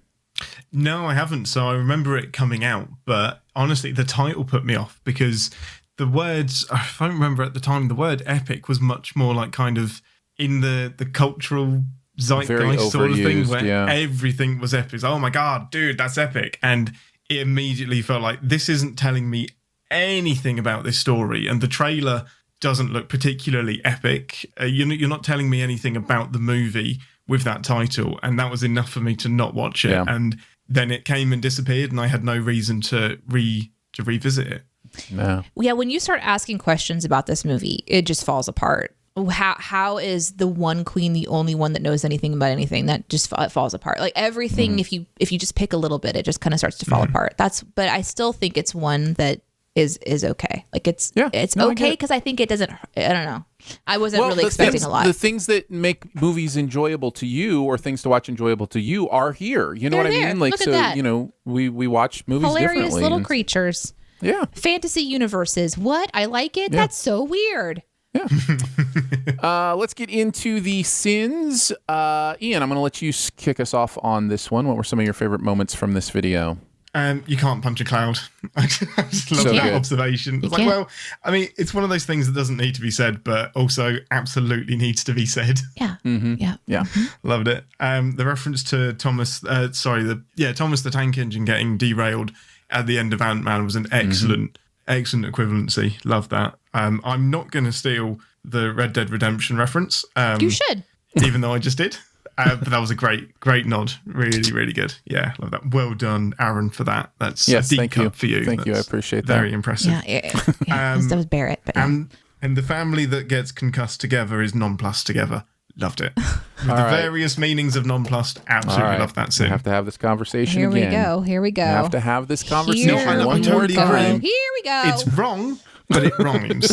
And it's now used enough that way that it's right. Aaron Quick. I know. I just don't know. Like, I don't know when to let go. Like, I don't know what to fight for and what not to fight for. Like, it's like, what is the point of the fight? Language is going to do what it's going to do, but it's just like other people's choices are impacting my ability to be clear. And that's unfortunate, but it is just the world we live in because it's all symbols. It's all symbol theory. Yeah. Nothing actually means anything. Everything is a symbol in perspective. So all words are made up. That's it. All words are made up. There are no made up words because they all are. So but the more we can agree on what they mean, the easier it is to communicate with each other. And so that's where I'm just like, but maybe if I start this fight soon enough, maybe I can get enough of an army that we will save nonplussed. But what's the benefit at the end? Clearer communication. The ability to use a word that literally means, shocked and surprised, Can you not get that from context? The meaning of the word? Sure, of course you can. Of course you can. But, there's written word, there's spoken word, there are contextless word, so yeah, you're absolutely right. And that is where I land as well. It's like, it's not, there's nothing I can do about it and that's okay. But there is just that little element of me. It's like, you're ruining my words, but they're not my words. They're not my words. So, and I don't disagree with you at all. I'm actually on your side of this argument. It's just fun to be a butt about this sort of stuff. But Danae's just like, really? Ian's a butt? Never. But I think we have dictionaries for a reason. Use them, people. There shouldn't be ambiguity in this. It should mean one thing, but it's still a good sin. Yeah, no, it's great. But back to the Or movie. a really bad sin. I don't know. Yeah, back to the movie itself. Did you have any others you wanted to mention, Ian, or was that your last one? Just full bounce, twist, bend, dodge, leap, pose, excitement again, just to carry on through. Through the other one. Loved it. If you are nonplussed that we are having the nonplussed conversation, you haven't been here very long. So, yes. No, I think they all look pretty nonplussed. I don't know what you mean. Stop it. I also liked, Dear Dad, I was here for 12 minutes and got mad when you didn't abandon your life's work to talk to me immediately. Yes. My lack of patience and short-sightedness has driven me to the realization that I should show you how easy it is to abandon things you love. Goodbye, you selfish kid, MK. Amazing. Beautiful. Just beautiful. Absolutely beautiful. The things 5 lovers say in their adult life when they wrongly believe that mice should be adored, fed, clothed, and kept as pets, and then just the pause, and then Danae. Yeah. Do It's a beautiful thing. I forgot. Yes, that was on my list as well. you It's so remember good. the story behind this one, Aaron? Oh, I know. Yes. Okay. Oh, I know the story. Ian, do you this is know one of the those story? stories you've told I enough don't that I know could this tell story. it. I'm gonna have to tell like the abbreviated version. I've actually told the story in a long form. I went and hung out on Moko Made Show on Twitch, so it's just it's them listening to me as I tune in with audio, and I can link that up on YouTube if you want to hear like the full story. But the short version, since this is already going long today, is that I once fed a mouse that was in our house, the place I lived, because I thought that's what you were supposed to do. And it came back with friends. And so then there were a lot of mice, and I didn't tell my roommate what happened. We moved, and when I got to the new house, I had this mat, like this 3 or 4 foot tall circular bin that was completely plastic, filled with my shoes, and I heard a scritching sound on the bottom, and turns out that I had moved a mouse with me, and this mouse had babies. And so I didn't know what to do. I took all the shoes out, and it couldn't jump out of the container. So I just put it in my car in the passenger seat. I buckled it in and, took it to work with me. And I worked at a bookstore. Guys, this is a dark story. I just want to give you. Why did you? Why'd you take it to work? This is when I need to tell you all that if you are children listening, this does not end well for anybody. Okay, so I'm going to keep going because I know you're curious, but please be careful with. Anyway, so because I was late to work, I had to go to work, Ian, and so I get there and my cousin, who I work with at the time, she says, just put it in the dumpster. And I thought, that's a good idea. They can live forever in the dump. But it was raining that day, and I didn't want them to drown. And so I took it inside. So we had this small room, a bathroom that we used for like storage. And I also found, oh my God, we had a little plastic container for it. Like bugs, you can get all the lightning bugs that go into like the little thing and you can show them off kind of. We had one of those, and I thought, oh, there's kids that come to the bookstore. I should put the mouse and our babies inside of this because then the kids can see it. And so if this story ends with air holes. It has air holes. It's meant for this thing. Good. And so Good. It's got air holes. Relief. Everything's great. Everything's great. No, that's fine. This has to end well. I tip it over. It turns out mice can jump really fast, and so it jumps out. There goes and it runs and it goes into the vacuum cleaner. So now there's a mouse vacuum cleaner, and so I take the babies, I put them in there with some like some fluff and stuff that I ripped up, and so they're fine. The babies are fine, but we don't know where mommy is, and so now the manager is involved because he's like, "Why did you bring mice to the bookstore?" And I'm like, Valid question. what do we do now? So we go to the parking lot. Points to that man. We rip open the vacuum cleaner, and the mouse comes flying out of the vacuum cleaner at his face. He screams like a woman. It was one of the best experiences of my life. We managed to actually catch the mouse and put it in with the babies, and everything was fine for about 48 hours. And I showed all the children, and they were like these little bitty babies, and then they look at the mouse and blah, blah, blah, blah. And then on that second/third day, in comes the little girl that's been here once before. And I say, look, we've got this thing. And I can't find the babies anywhere. because it turns out that when creatures are in captivity and they feel like they're in danger, they eat their own children. Yeah. A fucking mouse, which we had called Hoover, fucking Hoover ate her babies, and then I got mad and I wanted to kill the mouse. No, I didn't want to kill the mouse at first, but I really wanted to kill it now because it deserved it. But it turns out that, It all comes that full this circle. lovely little kid lived on a farm, and so she took Hoover, the murderer, and to the farm to live out the rest of her days, and that is the story of Hoover the mouse.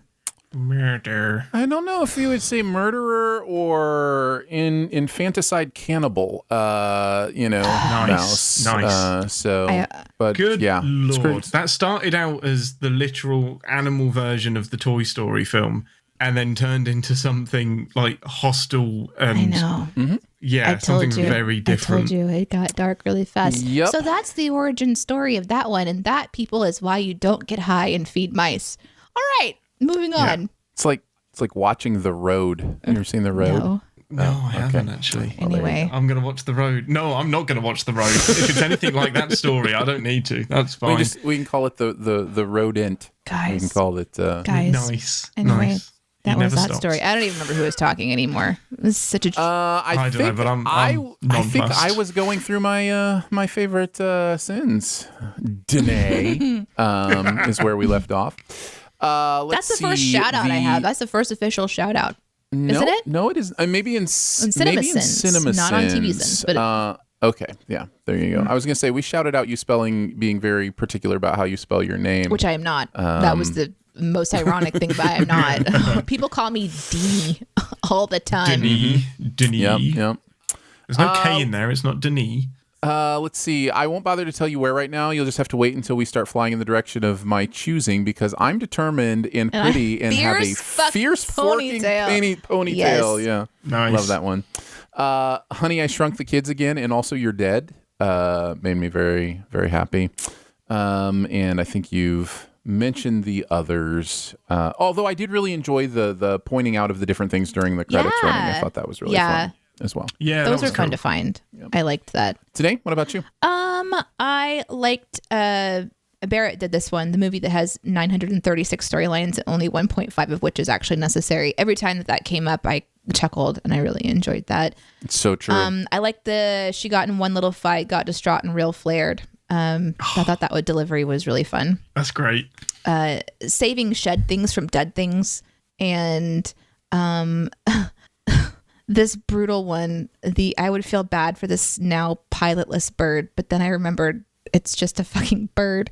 And it was just brutal because at that point in the movie, you kind of think that one of the people is dead. And the representation of the bird being without a rider is sort of this poignant moment. And so that sin just slayed me. So That's what we're here for. Ruin That the is poignant it. Yep. moment. Ruining it Yep. all. Yep. Ruining it all. That's what we do. All right, let's move on to keeping tabs. The internet is a communications tool used the world over where people can come together to bitch about movies and share pornography with one another. Oh, jeez. This is the most public yet of my many humiliations. Let's take a look at the stuff from putting the content together for the week. Danae, why don't you kick us off? Okay, I will.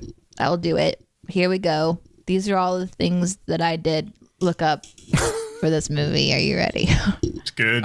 Okay. Yeah, sure. Somebody sure. vamp for her, please. Please. What? Can snails and slugs drown? Turns out, yes, they can. Yes, they I looked can. up the lifespan of a fruit fly, a snail, and a slug. Okay. I did research if slugs can go upside down. I just want to let you know I did all of those things, and I spent a great amount of time learning amazing, interesting things about bugs. And I also, because of the end credit scene, I had to look up all of those words that were in the end credit scene. So that was really interesting. One of the most, I don't think I point this out. Maybe I did point out there's a business card in the credit scene that's like a wink or nod to somebody who's passed away. It wasn't really clear who it was, but that was an interesting thing to find. You know, they do those kinds of like winks and nods to people that mean, that are meaningful. So, Melophanes bivitatus is just a grasshopper. Okay. I just want you guys to can you call it a grasshopper? Sister Carolina is also a grasshopper. Okay. Oh, Fultini is also some kind of a bug. Guys, this just goes on. There's Pegalaga is also a bug. This one has wings. I just want a whole segment of you pronouncing the Latin names of animals. I think it'll be great. We'll call it the segment, and it'll be wonderful. And also, I had to look up the difference between crows and ravens at one point in time because we were calling it a murder, and we just had to be sure. And they're really similar looking. It is not as easy as you think to identify. Yeah. I looked up a lot for this movie. Once you know the difference, you get to go, that so Raven. And you can figure it out easily. Yeah. Ian, you didn't write on anything this week, but I am curious as to like if you have any thoughts or stories from kind of your first little bit here as like the behind the scenes, just kind of some stuff from your process that you've kind of learned or figured out. Like, yeah, what do you got? Well, I'm in touch with the FBI or our equivalent MI5 a lot more than I ever intended to be. That's right. That's probably my most frequent thing that I message Danae about is, do you understand the fucked up thing that I just had to research for comedy? Yeah. So how much do the internal organs of a person weigh? Was one of my favorites. That was from Captain America and the Winter Soldier, because I think he's saying that takes guts. Yeah.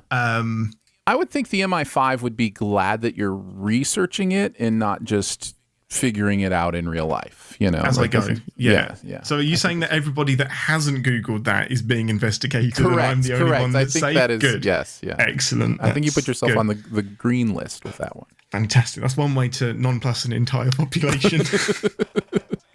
So yeah, I had to work because it takes a lot of guts, and it turns out that there's not actually a lot of guts inside a person. So I had to work out what qualifies medically as guts, and it was only like £10, and I was like, well, that's not very much. I'm sure it takes more than that to be a hero.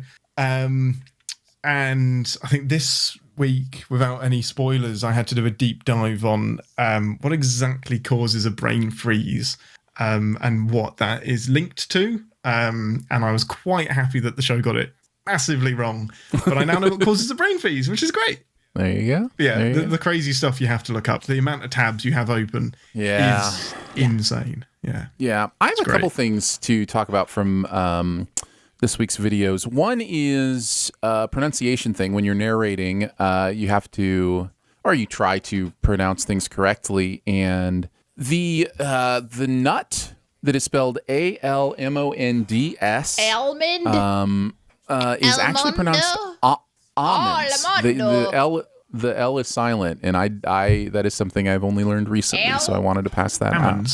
Almonds, yeah, is actually technically how those are pronounced. Almonds. Not, yeah, like an omen. Yeah. No, an almond. Cassette. Yeah, you got it. And then the other thing I want to talk about is a part of our process where we spell things out for the narrator. And during Raya, Danae and I had an argument that I'm ready for everybody to settle. Shit. You're just airing our dirty laundry. Okay, I'm ready. No, it wasn't really too much of an argument, but she was really confused because the character in Raya calls her father Ba, right? And so we were like, how do we make sure we tell the narrator that B-A is Ba? And Danae wrote C-A-W for a rhyming word, right? And I said I would go more with P-A, like paw. And she said, those are pronounced exactly the same. And do you hear the difference when you say it? Do you hear the difference when you say it? It's caw. Sorry, you don't say paw. You say in pa, aw, right? Like that is different, right? Phonics with Dicer. But where this becomes really valuable and really important is when you're doing phonetic spellings for the narrator. Sometimes you have to think about how they could pronounce it wrong instead of how it makes sense to you. Like you have to be like, oh, is there any way they pronounce the words I just put down there incorrectly? And then it came back like there was one word that we had real trouble with during the Raya script because of this. Like, and I forget exactly what the word was, but eventually we went with it was the animal, which should be tuk tuk. is how they say it in the movie. But we, Took became. And it's supposed to be tuk-tuk, and it became tuk-tuk. Right, yeah. And tuk-tuk. It was also tuk, so it's tuk-tuk, tuk-tuk, not tuk-tuk. Guys. So anyhow, that's just a really, we should it's just send one of those audio, parts of the process. which I've done with you before, Aaron. Yeah, I said that. I was like, why do you not just say this? Like, just attach a little audio clip. I bet you could do that in the I've done that with you, spreadsheet. Aaron. You probably could in the actual spreadsheet, or sent me separately separate. audio, because that's the thing with me is like I want to put it right there in the script for them. Yeah. So it has context as they're doing it. But yeah. Anyway, so I wanted to mention that and to razz Danae a little bit about. That's great. I appreciate that. Call. Thanks for the heads up that you were doing There's that. been a lot of that, to be honest. Yeah. It's great. So let's move on to the comment section. Quickly. I appreciate your honesty. You're a real straight shooter. You are the ones who are the ball lickers. We'll each take a comment from this week's videos or the internets, wherever we want to dig it up from. I will start with the Raya video again. Somebody said, Raya, each island was named after a part of the body, and that one small island between the right leg and the left leg is... and so I thought that was funny. And then the comments, of course, were amazing. One of the first to chime in said, of course, that's Penn Island. And if you look at Penn Island... you can get the joke. So that's amazing. There you go. I thought that was you don't want to say penile? Penile would have been even better, Danae. And honestly, I feel like I want to go back into those comments and just say no. That is PEEN space ISLE. That is penile. There you go. Nice.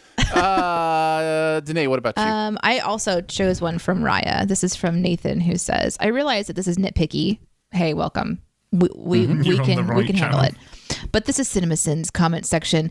The projectile in question at 1418, which is the shrimp tail, is in fact a shrimp tail, as it is comprised of the back half of the animal and provides propulsion. It fulfills the requirement for a tail and lacks the head that would mark it as a whole shrimp.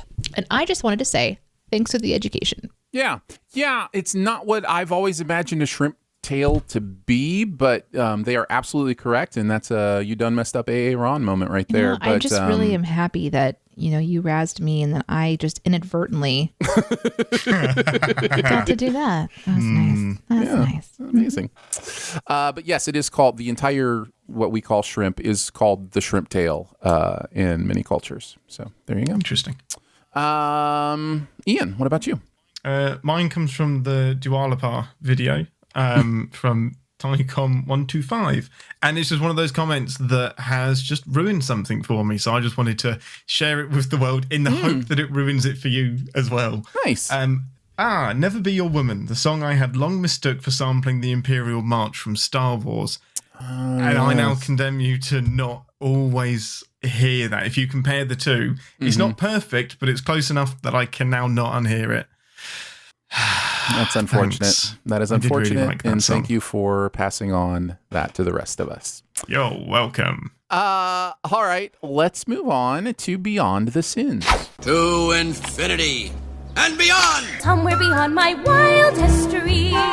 To boldly go where no man has gone before. We're just going to chat about something else from the world of pop culture we've seen recently. I'm going to go first. Because I'm going to, I think, repeat a Beyond the Sins because I recently rewatched something that I believe I recommended before. And as heartily as I recommended it, it is not heartily enough. It is an artistic piece of genius that I just want to put out there into the universe again. If you have not seen Derek Delgadio's In and of Itself on Hulu, watch it this week. It is absolutely astonishing. It is so cool and good and meaningful and powerful. I introduced it to some friends when I was on vacation and they absolutely loved it. And we talked about it for the next 2 days. Like it is that kind of piece of entertainment / content / art. So I think I've mentioned it before on this podcast. I know I've mentioned it in other places. Whether or not that's true, I have no qualms mentioning it again. Check out Derek Delgadio's In and of Itself on Hulu at your earliest convenience and go in blind and have an amazing, meaningful, powerful, great, fun time. So there you go. It's great when you can recommend something that confidently with no caveats, no, if you like this, you'll like this. It's just watch this and thank me later. Yeah, I think so. Yeah, I think it really is one of those kind of things. Have you seen it, Ian? I haven't. We don't actually get Hulu over here, not in the same form. So I'm going to have a look and see. I'm sure it'll be available somewhere soon. So I will definitely have a look. Do you have it?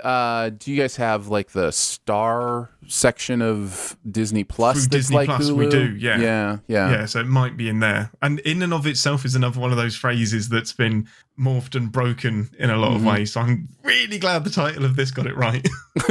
There you go. Danae.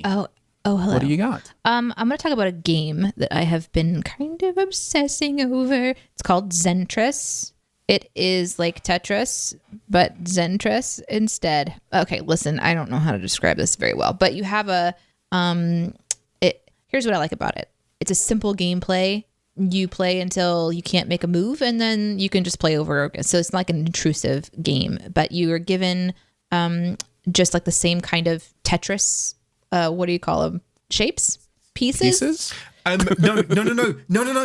Tetrinos. They're actually that's right. That's the Holy word for them. shit! Nice pull. Yeah, Ian. no, there is a word for them. You're right. Okay. You're right. Yeah. So they they do have, have a word. you've got like the L shapes, and then the three on the bottom, like the little claw-looking one, and all these different ones. And then you have a rotating board, so you can rotate the board all around. And so you have three options. You have to play all three that are in front of you, place them on the board, and then clear them out as best you can. And at first, when I got this, I thought they stacked like kind of up on top of each other too. They do have pieces that are multiple levels, like they're 4 thick, things like, so it gets more and more complicated. So even though you're clearing that bottom level out whenever you complete a row, as you twist the board around and you're completing all these different rows, it might not clear the whole row because you've got like a thicker stacked piece. And it's just a nice little simple thing to do in the background of your day. It does not require a lot of thought. And I was, I'm been kind of impressed with it because it's one that I continue to just play in the background. And I have my high score right now is 9,850. Enjoy beating that. Good? No, I just think it's kind of fun to share it. So let me know if you get Zentris and let me know if you beat my score, because I am pretty impressed with myself for actually getting that. It's hard. It's tricky. Give me that exact number, 9,850. He's going to send you a screenshot of 9,851 in half an hour. I'm going to start playing it now. If I can get there before the end of the episode. He's literally just like you and I, Aaron, because this is what we used to do. We used to like battle each other. Mm-hmm. Yeah. I miss those days.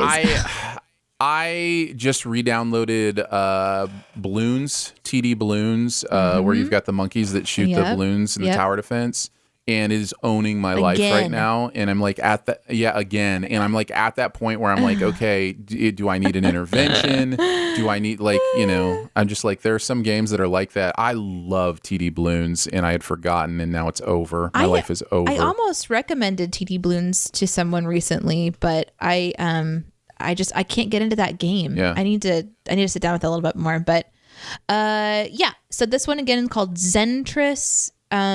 And there's a little bit of a learning curve, but it's incredibly simple. It's self-explanatory. You don't really need a lot to just enjoy it. Flip the board around and let me know if you like it. Ian, what do you got? You're gonna have to skip me. I'm playing this game. No. So it won't come as a surprise that I'm a huge, massive, freaking Star Trek nerd. So I'm not going to recommend Star Trek because that doesn't really count as a beyond. It's. I think people might have heard of it, but I am going to recommend Star Trek short treks, which is probably a bit of a niche audience that needs this. But if you're not certain, you like sci-fi, but Star Trek is very daunting because there's there's literally 800 episodes or installments to get through and thousands of hours. Short treks is a really good thing to watch as a primer for new Star Trek. So like kind of the Discovery, Star Trek Picard, Star Trek Strange New Worlds kind of era. And if you like these short treks, which are about 10, some of them are 10 minutes. It's an anthology series that I think season 1 has 4 episodes and season 2 has 6 episodes. And it's kind of like a self-contained adventure that also gets picked up on in the TV show. So you'll get rewarded for then watching the TV show afterwards. But it's really, if you like these, it will then be a good indicator that you're going to like the TV show. If you don't like them, go back and watch Star Trek The Next Generation, because that's totally different and you'll definitely like that. So this is a win-win recommendation. Where can you watch these? So you can get the Blu-ray of both seasons pretty cheap on Amazon Prime, or you can get it on Disney Paramount Plus. Not Disney Plus, Peak Paramount. Okay. You got there. Yeah. Chat wants to know if you're Kirk or Picard. It's Picard. It's not really a question. It is just Picard. He is the one. Kirk is so problematic in so many ways. It's Picard every day. Every day, all day. Picard. There you go. There you go.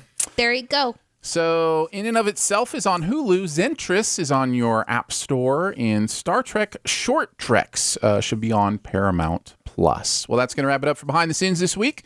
Don't forget to make sure you're subscribed and go ahead and leave a comment or rating as well. If you've got anything you want to send us, mail it to us. P.O. Box 881, Republic, Missouri, 65738. Don't mail us anything for Ian. He will never get it. Hang out with us on Twitter.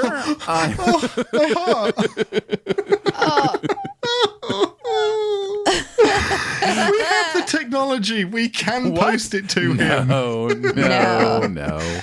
Hang out with us on Twitter. I'm at Aaron Dicer. She is at Danae Says. DENESOS. Wow. Whoa. That's it.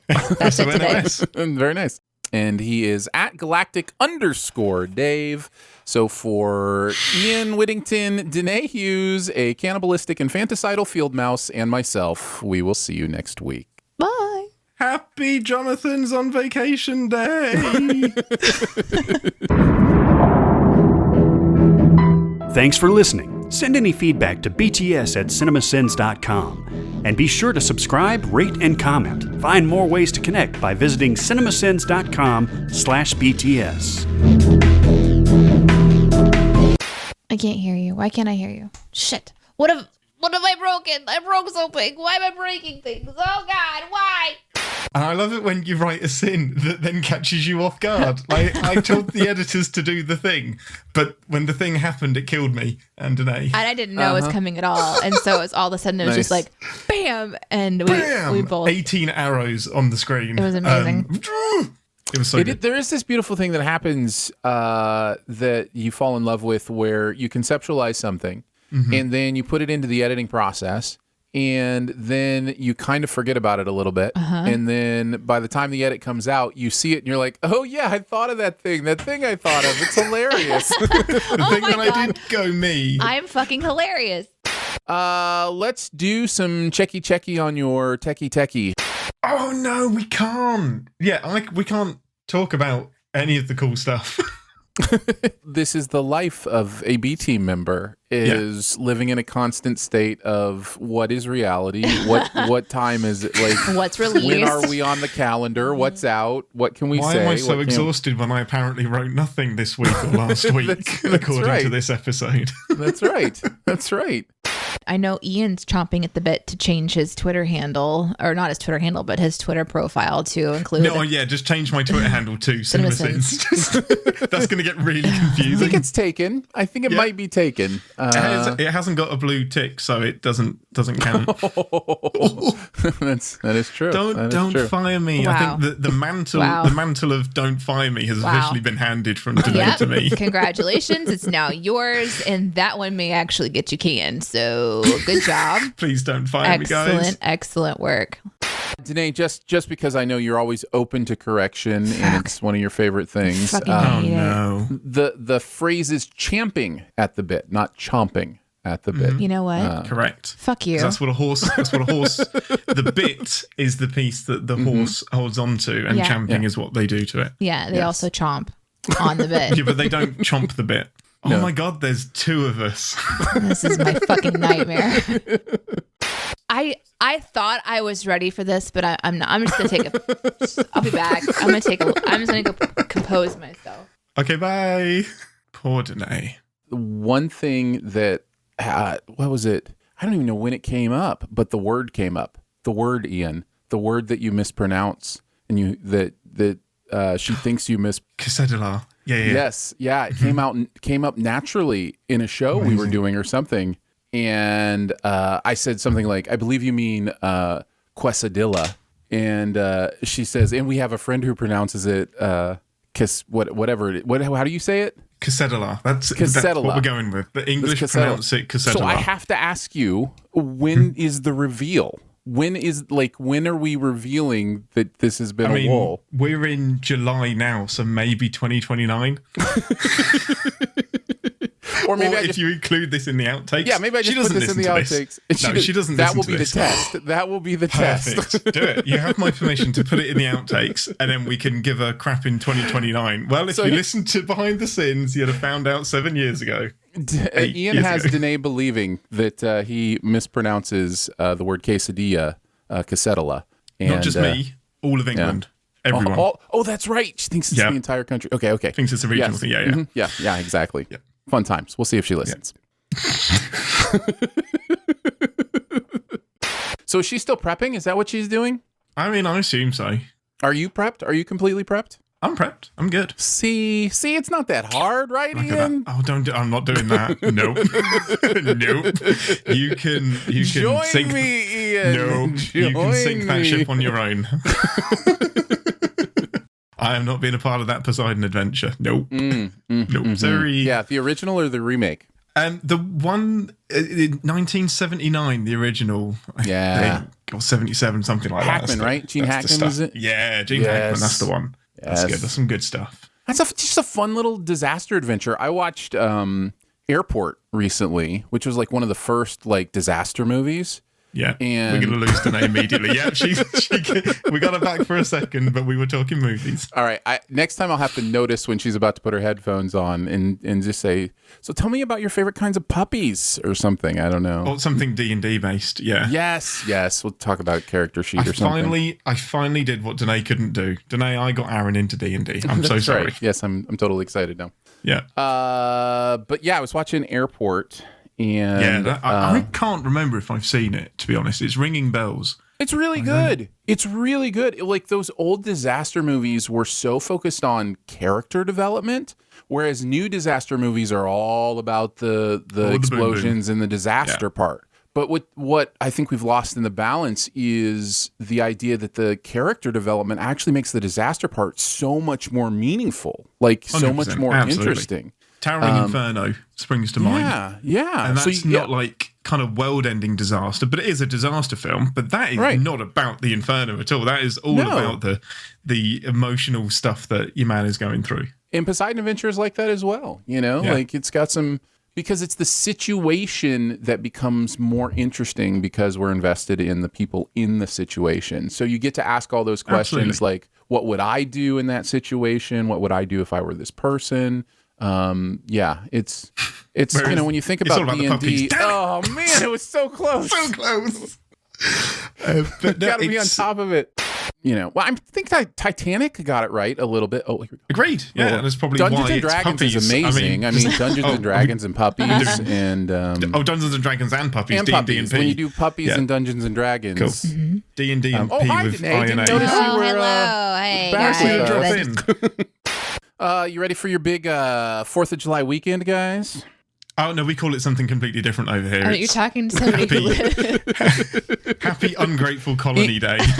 Ian, how are you celebrating the independence of the colonies? I've got like a whole bunch of voodoo dolls that are just wrapped in like just stereotypical like cowboy hats, stuff like that, and I just prod them. So here's my question. Is there any like even like slight level of genuine bitterness or anger in the British consciousness about the US of A? Oh, no, not at all. And because you speak for all of Britain, like I speak for all of women. England. Yeah, I speak for all of 16 of us, and now that I've written some lady-based sins, I now speak for all women as well. So I'm glad we started and some ended with lady-based sins. Well, it's been a nice but short tenure with CinemaSins. I'll be back to my regular job now. I'm writing some sins about lady bits. They call them the lady bit sins. Yes, I took them all through Danae and she approved them. So they that works. That works. They now speak for everybody. You know what? Genuinely, I think it's because you've surpassed us in pretty much every way, both in the good stuff and the bad stuff. So I think that's why. So like we get tons and tons of good content from you guys, and we get tons of food and all of that stuff. We get a nice holiday as well. We get some good weather, but you also do a lot of dumb stuff that makes us look a bit better, because we do all of the dumb things as well, but you dial it up to 11 sometimes. Yeah. No, I think that's right. I think that's fair. Danae, you okay? Hi, Danae. Super great. You good? Yeah, I'm super great.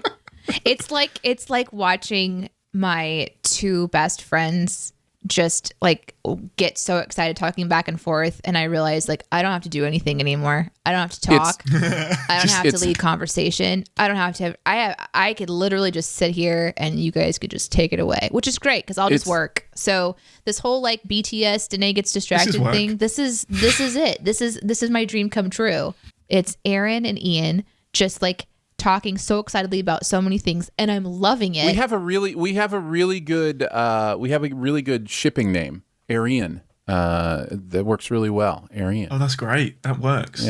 Yeah, that works nicely. So I had to work through my brain for that. Yeah, that's good. I like that. I like the word things you do. If it's the three of us, it would be Arian A. Oh no! Let's stay away from Arian. Actually, yeah.